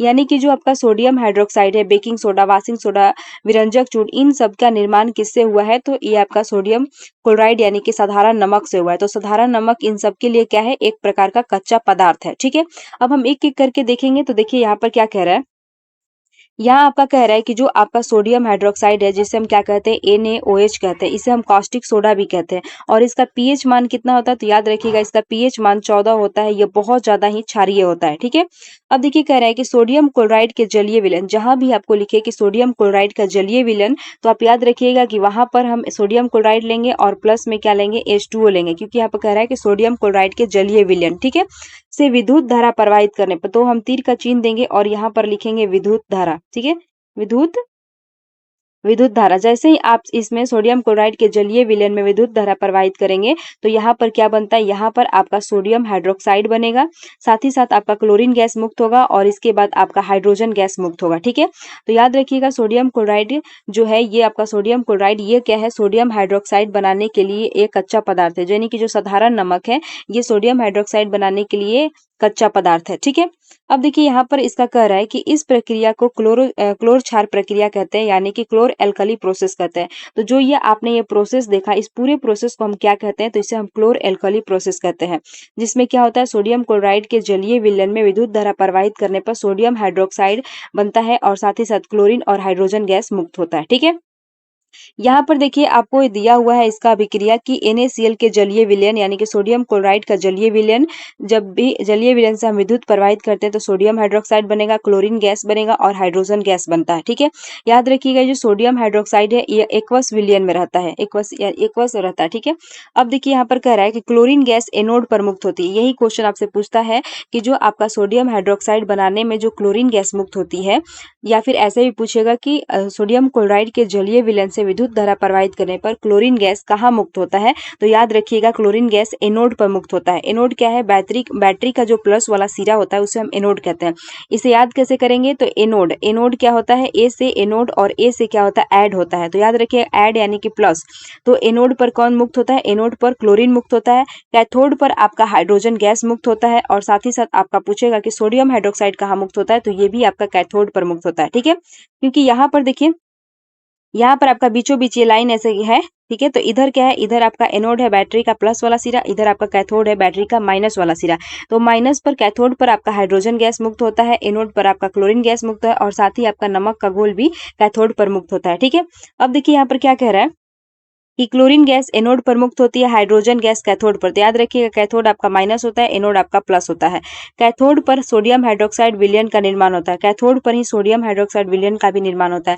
इस प्रक्रिया से उत्पन्न हुए तीनों उपयोगी पदार्थ। अब यहाँ पर आपसे पूछेगा कि क्लोरीन, जो आपका ये क्लोरीन है, इसका यूज कहाँ कहाँ होता है। ठीक है, तो याद रखिएगा जल की स्वच्छता, जल को स्वच्छ बनाने में हम क्लोरीन का यूज इस्तेमाल करते हैं, स्विमिंग पूल में इस्तेमाल करते हैं, पीवीसी जो होता है इसमें भी, पीवीसी की जो पाइप बनती है इसमें भी इसका इस्तेमाल करते हैं, रोगाणुनाशक में और CFC कीटनाशक में हम यह क्या बोलते हैं, क्लोरीन का इस्तेमाल करते हैं। तो यहाँ से ज्यादातर आपका ये क्वेश्चन पूछता है कि जल की स्वच्छता स्विमिंग पूल में किसका इस्तेमाल करते हैं, तो याद रखिएगा हम क्लोरीन का इस्तेमाल करते हैं। ठीक है, अब बात करते हैं, देखिए हाइड्रोजन गैस, हाइड्रोजन का इस्तेमाल कहाँ होता है, तो एक तो आपका ईंधन में होगा, एक आपका मार्गरीन जो है ये नकली मक्खन बनाने में भी आपका इस हाइड्रोजन का इस्तेमाल होता है। खाद के लिए अमोनिया में भी आपका इस हाइड्रोजन का इस्तेमाल होता है। तो ये चीजें आप याद रखिएगा, हाइड्रोजन का इस्तेमाल ईंधन, मार्गरीन जिसे हम नकली मक्खन कहते हैं, और खाद के लिए अमोनिया में, और क्लोरीन जल की स्वच्छता, स्विमिंग पूल में, पीवीसी में, रोगाणुनाशक और CFC कीटनाशक में हम क्लोरीन का इस्तेमाल करते हैं। ठीक है, अब देखिए यहाँ पर क्या होता है, नीचे आपका सोडियम हाइड्रोक्साइड दिख रहा है, तो यहाँ हम देखते हैं कि सोडियम हाइड्रोक्साइड का इस्तेमाल आप कहाँ करते हैं, तो सोडियम हाइड्रोक्साइड जो आपका नमक का घोल है, यह क्या होता है, धातुओं से ग्रीज हटाने के लिए हम सोडियम हाइड्रोक्साइड का इस्तेमाल करते हैं। सोडियम हाइड्रोक्साइड को हम क्या कहते हैं, तो कॉस्टिक सोडा कहते हैं। ठीक है, और इसमें क्या होता है कि धातुओं से ग्रीज हटाने के लिए, साबुन तथा अपमार्जक के रूप में, कागज बनाने के लिए या कृत्रिम फाइबर के रूप में हम सोडियम हाइड्रोक्साइड का इस्तेमाल करते हैं। और इस पूरी प्रोसेस को हम क्या कहते हैं, क्लोरोक्षार प्रक्रिया कहते हैं। तो याद रखिएगा सोडियम क्लोराइड के जलीय विलयन से जब विद्युत धारा प्रवाहित करेंगे तो उसके फलस्वरूप क्या बनता है, सोडियम हाइड्रोक्साइड बनता है, क्लोरीन गैस बनता है, और आपका हाइड्रोजन गैस बनता है। क्लोरीन गैस आपका जो है ये एनोड पर होता है, एनोड पर, और आपका हाइड्रोजन गैस जो होता है यह आपका कैथोड पर, और आपका सोडियम हाइड्रोक्साइड भी कैथोड पर होता है। सोडियम हाइड्रोक्साइड का उपयोग धातुओं से ग्रीस हटाने में, साबुन, अपमार्जक और कागज बनाने में और कृत्रिम फाइबर बनाने में करते हैं। ठीक है, यहाँ तक आप समझ गए। अब देखिए आगे हम बात करते हैं, यहाँ पर विरंजक चूर्ण के बारे में बात करते हैं। ठीक है, विरंजक चूर्ण को हम क्या कहते हैं, विरंजक चूर्ण को आप ब्लीचिंग पाउडर कहते हैं। इसे याद रखिएगा, विरंजक चूर्ण है इसको हम ब्लीचिंग पाउडर कहते हैं, या फिर इसका एक अन्य नाम क्या है, यहाँ पर मैंने लिखा है एक अन्य नाम, देखिए यहाँ पर है कैल्शियम ऑक्सीक्लोरेट। विरंजक चूर्ण का सूत्र क्या होता है, तो CaOCl2 होता है। ठीक है, CaOCl2, इससे हम कैसे याद करेंगे, तो कैल्शियम ऑक्सी, और यहाँ पर हो जाएगा क्लोराइड, कैल्शियम ऑक्सीक्लोराइड। ठीक है, विरंजक चूर्ण को हम ब्लीचिंग पाउडर कहते हैं, और विरंजक चूर्ण का दूसरा नाम क्या है, तो कैल्शियम ऑक्सीक्लोराइड, या फिर एक और नाम इसे कहते हैं क्लोरीनेटेड लाइम कहते हैं। कौन सा, क्लोरीनेटेड लाइम। ठीक है, अब देखिए यहाँ पर इसको देखेंगे कि आपका विरंजक चूर्ण का निर्माण कैसे होता है। तो देखिए विरंजक चूर्ण की बात करें तो यहाँ पर लिखा है कि जलीय सोडियम क्लोराइड के विद्युत अपघटन से क्लोरीन गैस का निर्माण होता है। अभी आपने क्या पढ़ा, सोडियम हाइड्रोक्साइड में पढ़ा, NaOH में सोडियम हाइड्रोक्साइड के निर्माण में आपने पढ़ा कि जलीय सोडियम क्लोराइड यानी कि NaCl और H2O, NaCl और H2O से जब आप विद्युत धारा प्रवाहित कर रहे हैं तो वहां पर आपका क्लोरीन गैस का निर्माण हो रहा है। ठीक है, आपने ये पढ़ा। तो अब देखिए यहाँ पर कह रहा है कि इस क्लोरीन गैस का उपयोग कि हम किस में करेंगे, तो विरंजक चूर्ण के उत्पादन के लिए किया जाता है।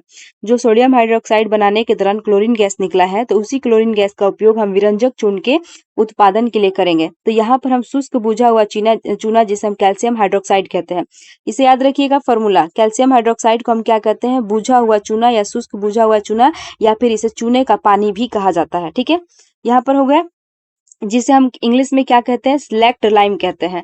तो जो आपका ये क्लोरीन गैस निकला है, जो आपका सोडियम हाइड्रोक्साइड बनाने टाइम क्लोरीन गैस निकला है, तो क्लोरीन गैस और यहाँ पर शुष्क बुझे हुए चूना, जैसे कि आपका यहाँ पर कैल्शियम, देखिए शुष्क बुझे हुए चूना कैल्शियम हाइड्रोक्साइड, इसका हम क्या करेंगे, इन दोनों की हम जब अभिक्रिया कराएंगे तो यहाँ पर आपका किस चीज का निर्माण होगा, CaOCl2 यानी कि कैल्शियम ऑक्सीक्लोराइड, और इसके साथ ही साथ आपका H2O यानी कि जल बनेगा। ठीक है, तो पूछेगा विरंजक चूर्ण का निर्माण, इसी को हम विरंजक चूर्ण यानी कि ब्लीचिंग पाउडर कहते हैं, और ब्लीचिंग पाउडर का सूत्र क्या होता है, कैल्शियम ऑक्सीक्लोराइड होता है, CaOCl2। तो कहेगा कि विरंजक चूर्ण का निर्माण कैसे होता है, तो आपको याद रखिएगा कि क्लोरीन गैस से कैल्शियम हाइड्रोक्साइड यानी कि शुष्क बुझा हुआ चूना, जब हम यहाँ से इसको दोनों को पास कराते हैं तो विरंजक चूर्ण का निर्माण होता है। ठीक है, अब देखिए बुक में क्या लिखा हुआ है कि इस क्लोरीन गैस का उपयोग विरंजक चूर्ण के उत्पादन के लिए किया जाता है। शुष्क बुझा हुआ चूना यानी कि कैल्शियम हाइड्रोक्साइड पर क्लोरीन की अभिक्रिया विरंजक चूर्ण का निर्माण करता है। विरंजक चूर्ण को हम CaOCl2 यानी कि कैल्शियम ऑक्सीक्लोरेटेड से दर्शाते हैं, और यह काफी जटिल होता है, जो यहाँ पर आपका फॉर्मूला दिया है। तो इसको इस सूत्र को मैंने यहाँ पर लिख दिया है, विरंजक चूर्ण जिसे हम ब्लीचिंग पाउडर कहते हैं, या फिर कैल्शियम ऑक्सीक्लोरेट कहेंगे, या फिर क्लोरेटेड लाइम कहेंगे। ठीक है, इसको याद रखिएगा।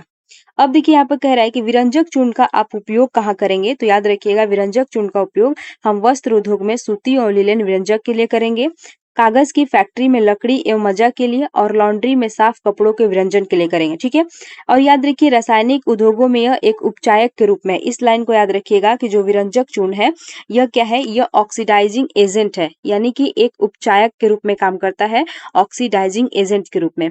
पीने वाले जल से जीवाणुओं को मुक्त करने में भी आपका ये ब्लीचिंग पाउडर काम करता है। ठीक है, अब देखिए आगे हम यहाँ पर बात करते हैं बेकिंग सोडा का। बेकिंग सोडा का सूत्र क्या होता है, NaHCO3 यानी कि सोडियम हाइड्रोजन कार्बोनेट, इसे हम सोडियम हाइड्रोजन कार्बोनेट कहेंगे, या फिर सोडियम बाइकार्बोनेट भी कहेंगे, सोडियम बाइकार्बोनेट या सोडियम हाइड्रोजन कार्बोनेट, इससे याद रखिएगा। बेकिंग सोडा को आप क्या कहते हैं, बेकिंग सोडा का सूत्र होता है NaHCO3, इसे हम सोडियम बाइकार्बोनेट या सोडियम हाइड्रोजन कार्बोनेट कहते हैं।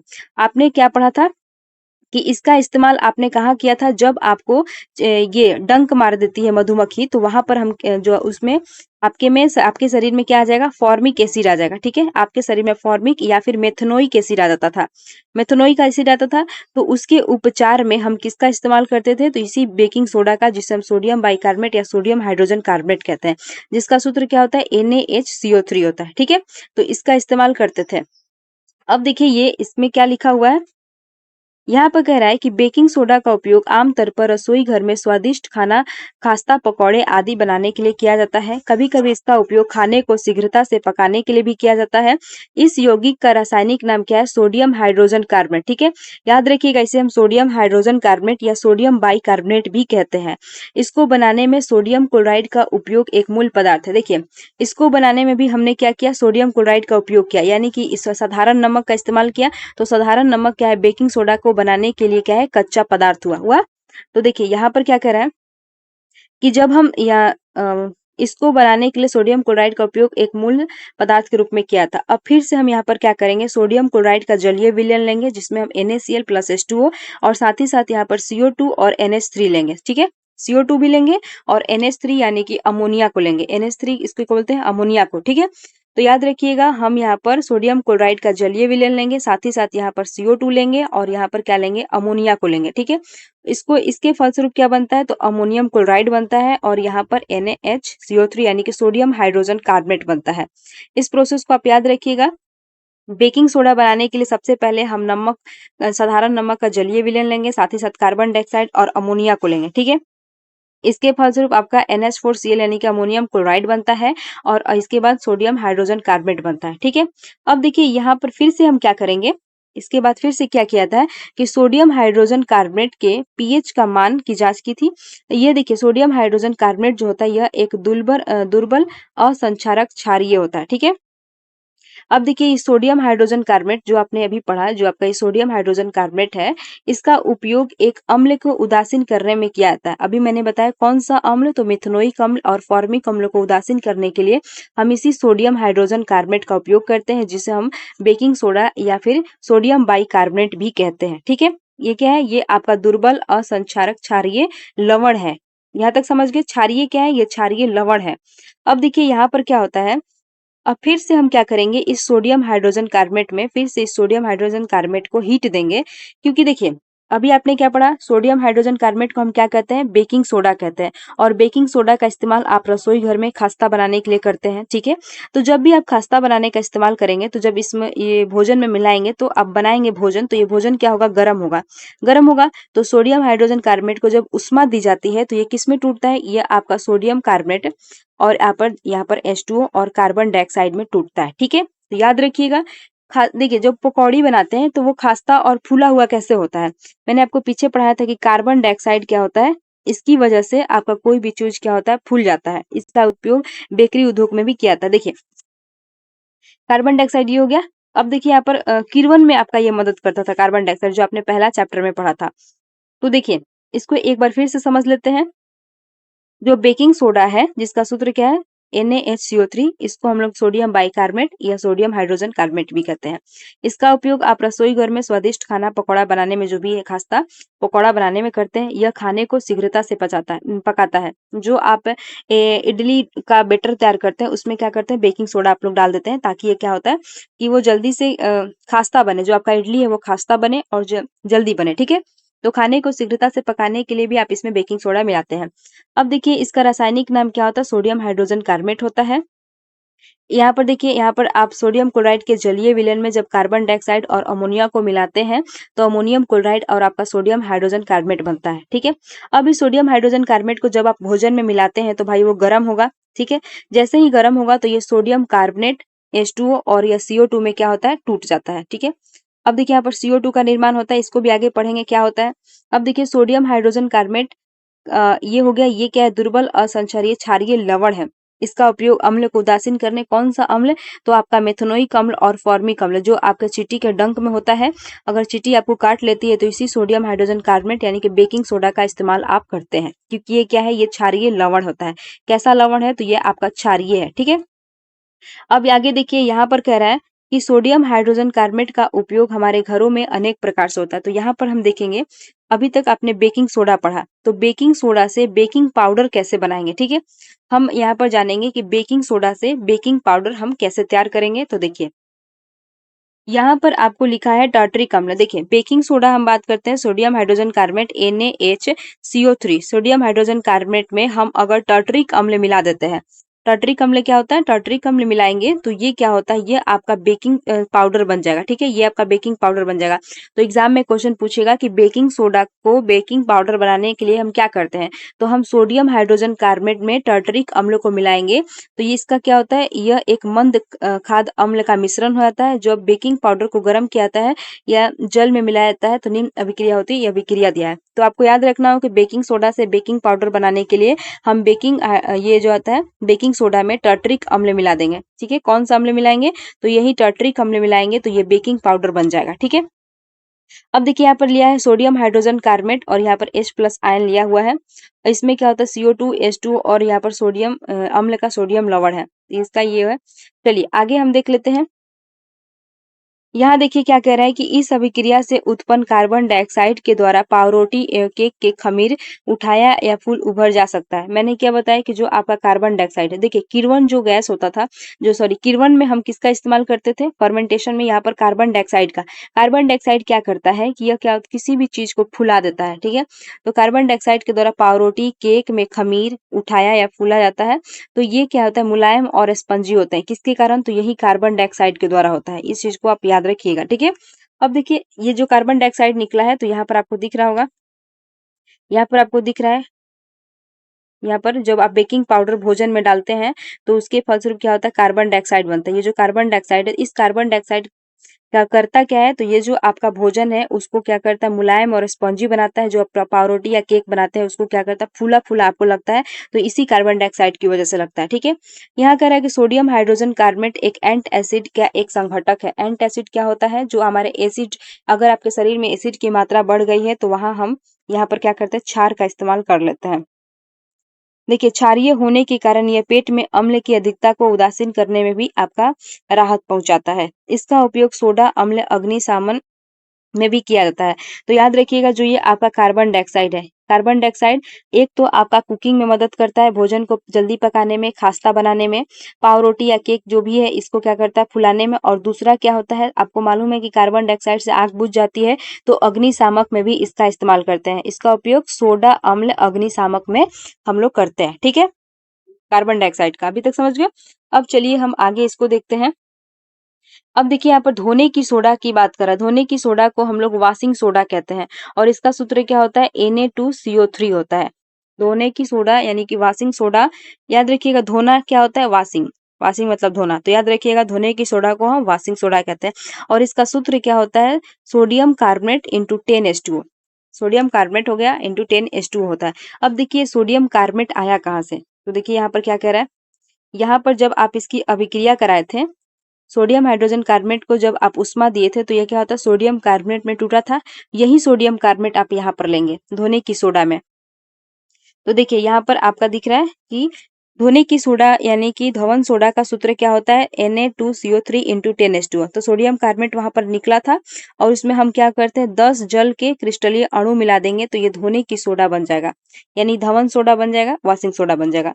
तो यहाँ कह रहा है कि sodium carbonate Na2CO3 into 10H2O यानी कि धोने का सोडा एक अन्य रसायन जिसे हम सोडियम क्लोराइड से प्राप्त किया जाता है। किसे, देखिए ये भी आपका सोडियम क्लोराइड से ही प्राप्त हो रहा है। तो ये भी क्या है, ये भी आपका साधारण नमक से बना है, और ये सब धोने की सोडा साधारण नमक के लिए क्या है, ये कच्चा पदार्थ है। धोने की सोडा के लिए सोडियम क्लोराइड क्या है, कच्चा पदार्थ है। तो देखिए यहाँ कह रहा है कि Na2CO3 इंटू 10H2O एक अन्य रसायन जिसे हम सोडियम क्लोराइड से प्राप्त किया जाता है। ऊपर देख चुके हैं कि बेकिंग सोडा को गर्म करने पर, बेकिंग सोडा भी आपने देखा, जो आपका सोडियम हाइड्रोजन कार्बोनेट है या सोडियम बाइकार्बोनेट, जैसे ही आप इसको गर्म करते हैं तो सोडियम कार्बोनेट प्राप्त होता है। सोडियम कार्बोनेट को पुनः क्रिस्टलीकरण से धोने की सोडा प्राप्त होता है। इस लाइन को याद रखिएगा कि जो सोडियम कार्बोनेट है, सोडियम कार्बोनेट Na2CO3, ठीक है, सोडियम कार्बोनेट के पुनः क्रिस्टलीकरण से धोने की सोडा प्राप्त होता है। ये समझ गए। अब देखिए यहाँ पर कह रहा है कि सोडियम कार्बोनेट, और ये क्या है, ये आपका, ये भी आपका क्षारकीय लवण है। ये सब आपका बेस होते हुए भी, क्षार होते हुए भी क्या है, ये सब लवण है। ठीक है, क्योंकि इसका कच्चा पदार्थ क्या है, इसका कच्चा पदार्थ आपका यहाँ पर सोडियम क्लोराइड है। अब देखिए ये आपका धोने की सोडा Na2CO3 इंटू 10H2O, जब इसमें हम 10 जल के अणु मिलाएंगे तो ये आपका धोने की सोडा बन जाएगा, Na2CO3 इंटू 10H2O बन जाएगा। अब देखिए इसको हम याद कैसे करेंगे कि धोने का सोडा का सूत्र क्या होता है। तो आपको इसको तो आप याद रख लीजिएगा कि आपका बेकिंग सोडा को जैसे ही आप गर्म करेंगे, जो आप यहाँ पर बेकिंग सोडा को गर्म कर रहे हैं, एक बार फिर से देख लीजिए, जो आप यहाँ पर बेकिंग सोडा को क्या कर रहे हैं, गर्म कर रहे हैं, सोडियम हाइड्रोजन कार्बोनेट को गर्म कर रहे हैं, तो यहाँ पर Na2CO3 बन जा रहा है। ठीक है, बन गया Na2CO3। अब देखिए यहाँ पर कह रहा है कि जब भी आप बेकिंग सोडा का क्या करेंगे, कहाँ है, सोडियम क्लोराइड, बेकिंग सोडा को गर्म करते हैं तो सोडियम कार्बोनेट प्राप्त होता है। अब इस सोडियम कार्बोनेट हम क्या करेंगे, 10 जल मिला देंगे। याद रखिएगा 10 जल। अब मान लीजिए कपड़ा धोने के लिए आपको जल की जरूरत होती है, तो आपको क्या करें, यहाँ पर 10 बाल्टी जल दे रहा है। ठीक है, तो ये क्या हो रहा है, धोने का सोडा का सूत्र यानी कि वॉशिंग सोडा का ये सूत्र बन गया। तो याद रखिएगा वॉशिंग सोडा का सूत्र क्या होता है, Na2CO3 इंटू 10H2O होता है। कितना होता है, 10H2O। इस चीज को याद रखिएगा, और यही आपका धोने का सोडा बन गया। ठीक है, अब देखिए हम आगे देखते हैं। यहाँ पर कह रहा है कि सोडियम कार्बोनेट और सोडियम हाइड्रोजन कार्बोनेट कई औद्योगिक प्रक्रियाओं के लिए उपयोगी रसायन है। जो आपका सोडियम कार्बोनेट है और सोडियम हाइड्रोजन कार्बोनेट है, ये कई औद्योगिक उपयोग क्रियाओं के लिए जो होता है ये आपका आवश्यक है। अब देखिए यहाँ पर धोने का सोडा का उपयोग बताइए। मान लें धोने का सोडा आपको मिल गया, तो इसमें किसका उपयोग करेंगे? तो इसका उपयोग आप कांच में, साबुन एवं कागज उद्योग में करते हैं। इसको याद रखिएगा, धवन सोडा है तो भाई धोएंगे ही, और धोने के लिए हम किसका इस्तेमाल करते हैं? साबुन में, ठीक है। तो याद रखिएगा, और कांच का गिलास है, इसे भी आप धोएंगे। तो याद रखिएगा, कांच में, साबुन में और कागज उद्योग में हम धोने की सोडा का इस्तेमाल करते हैं, वॉशिंग सोडा का करते हैं। इसका उपयोग बोरेक्स जैसे सोडियम यौगिक, ये क्वेश्चन आपका पूछ सकता है, बोरेक्स जैसा सोडियम यौगिक में हम किसका इस्तेमाल करते हैं? तो वॉशिंग सोडा का करते हैं, ठीक है। सोडियम कार्बोनेट का उपयोग घरों में साफ सफाई, अब आपका इसका नाम ही है आपका धवन सोडा, तो साफ सफाई में भी हम इसका इस्तेमाल करते हैं। तो इसका इस्तेमाल हम कहाँ करेंगे? घरों में साफ सफाई के लिए करेंगे, और जल की अस्थायी कठोरता को हटाने के लिए भी इसका उपयोग करते हैं।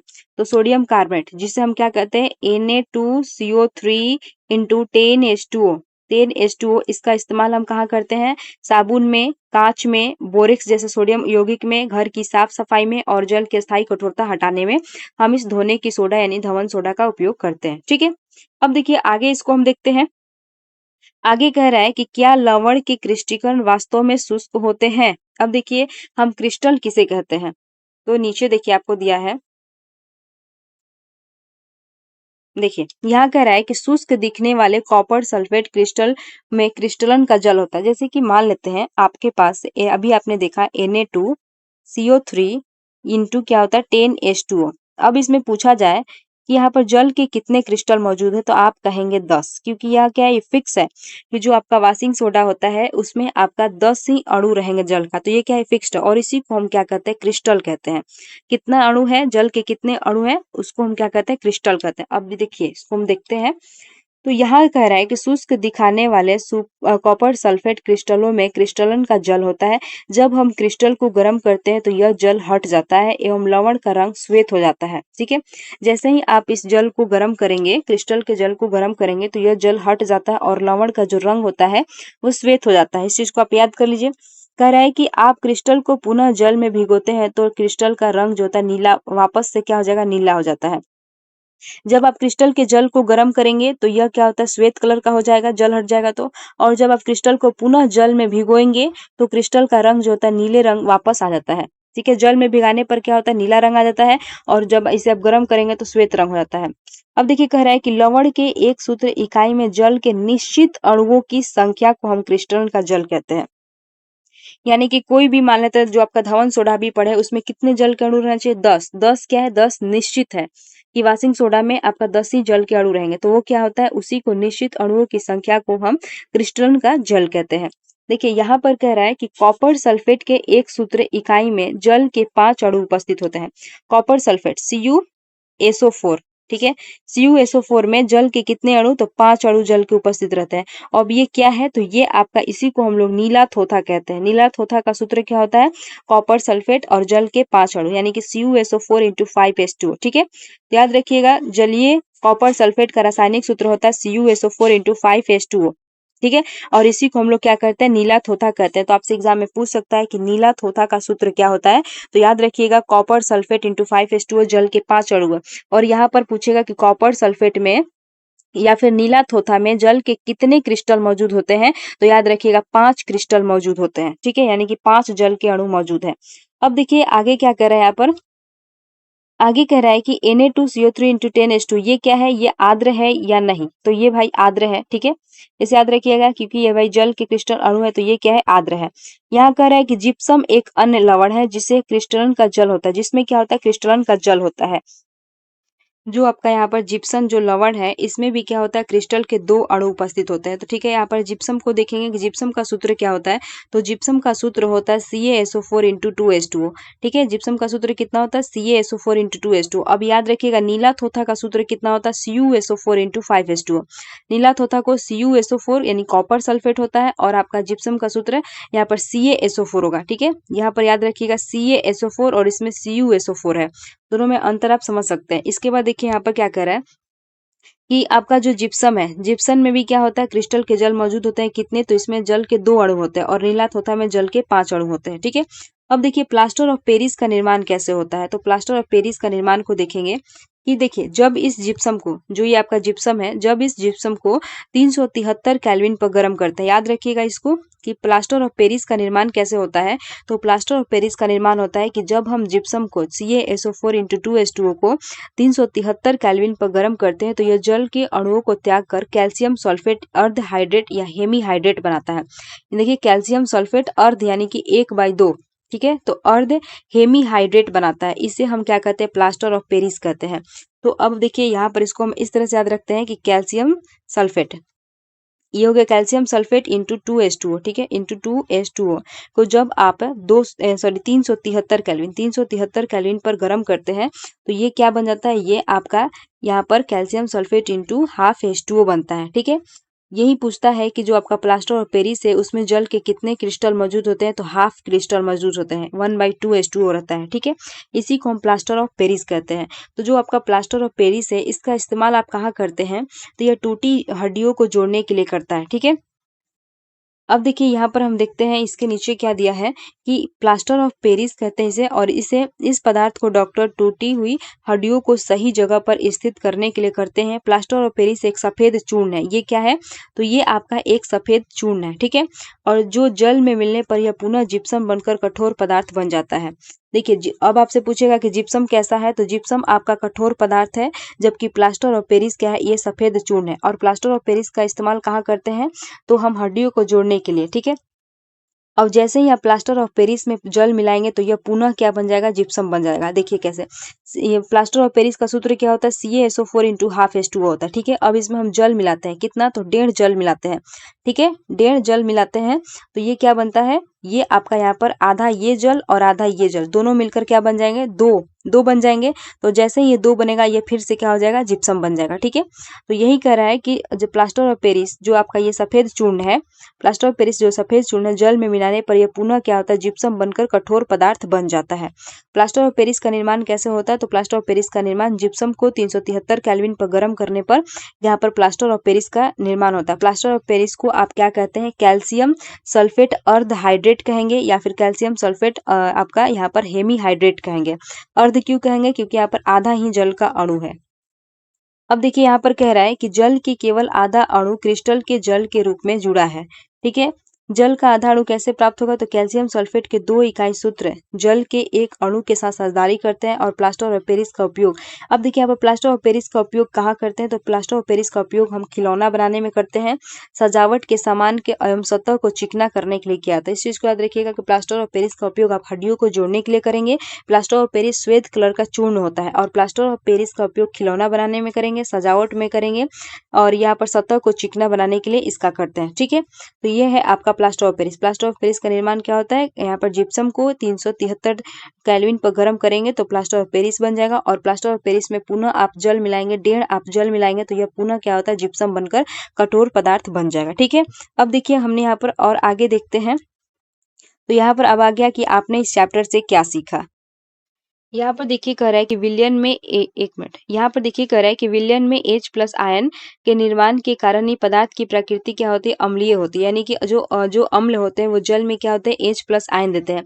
H+ आयन देंगे या फिर हाइड्रोनियम आयन देते हैं, ठीक है। हाइड्रोनियम आयन जो जल के साथ, यह क्या होता है, ये H+ आयन आपने पढ़ा कि स्वतंत्र रूप में नहीं रहता है, लेकिन ये जल के अणुओं के साथ मिलकर रहता है, और ये क्या बनाता है, यह आपके हाइड्रोनियम आयन बनाता है, ठीक है, यानी कि H3 और यहाँ पर O हो जाएगा। तो ये क्या होता है, ये आपका हाइड्रोनियम आयन है, जो जल के अणु के साथ ये H+ आयन मिल गया, और ये क्या होता है, ये अम्लीय प्रकृति का होता है। यही कह रहा है कि विलयन में OH- आयन के निर्माण से पदार्थ की प्रकृति कैसी होती है, क्षारीय। तो आप जो पढ़े हैं कि क्षार क्या होते हैं, जल में OH- आयन देते हैं और अम्ल जो या H+ आयन देते हैं, ठीक है।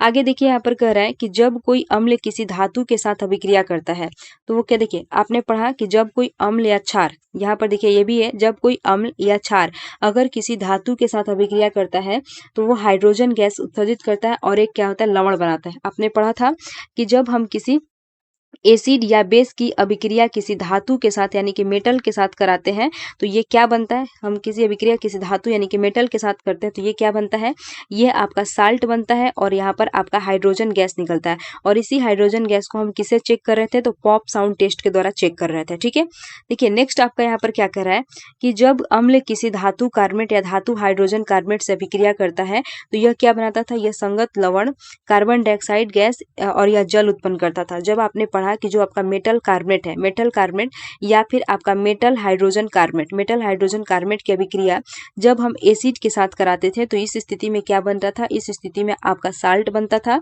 साथ ही साथ आपका H2O बनता था, जल बनता था और यहाँ पर क्या बनता था, आपका CO2 बनता था।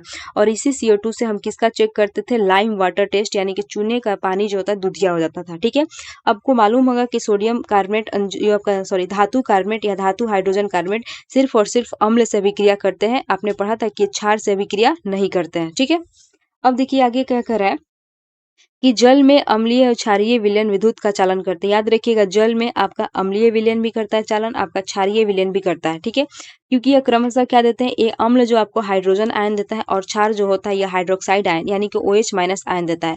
तो ये दोनों क्या करते हैं, ये दोनों के दोनों आपके जल में विद्युत का चालन करते हैं। विद्युत का चालन होता किसमें नहीं है, तो आपने पढ़ा कि जो ग्लूकोज होता है, ग्लूकोज और आपका एल्कोहल में विद्युत का चालन नहीं होता है। ठीक है, अब देखिए यहाँ पर नेक्स्ट क्या कह रहा है, नेक्स्ट कह रहा है कि अम्ल या क्षारक की प्रबलता को आप पीएच स्केल, जिसका पीएच स्केल का मान कितना होता है, 0 से 14 तक होता है, पीएच स्केल का उपयोग करते हैं। विलयन में हाइड्रोजन आयन की सांद्रता की माप होता है।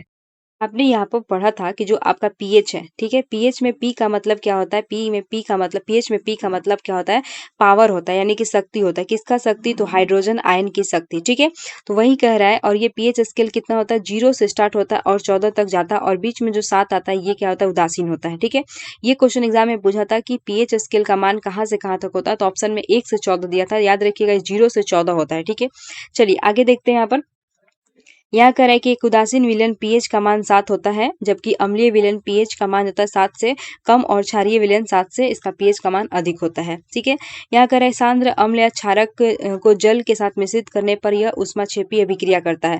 यानी कि जैसे ही आप अम्ल या क्षार को जल के साथ मिलाते हैं तो वहां पर क्या होता है, बहुत अधिक ऊष्मा निकलता है। यह कह रहा है कि अम्ल या क्षारक एक दूसरे को उदासीन करके लवण तथा जल का निर्माण करते हैं। जब भी आप एसिड और बेस की अभिक्रिया करते हैं तो वहां पर साल्ट बनता है और आपका H2O यानी कि जल बनता है।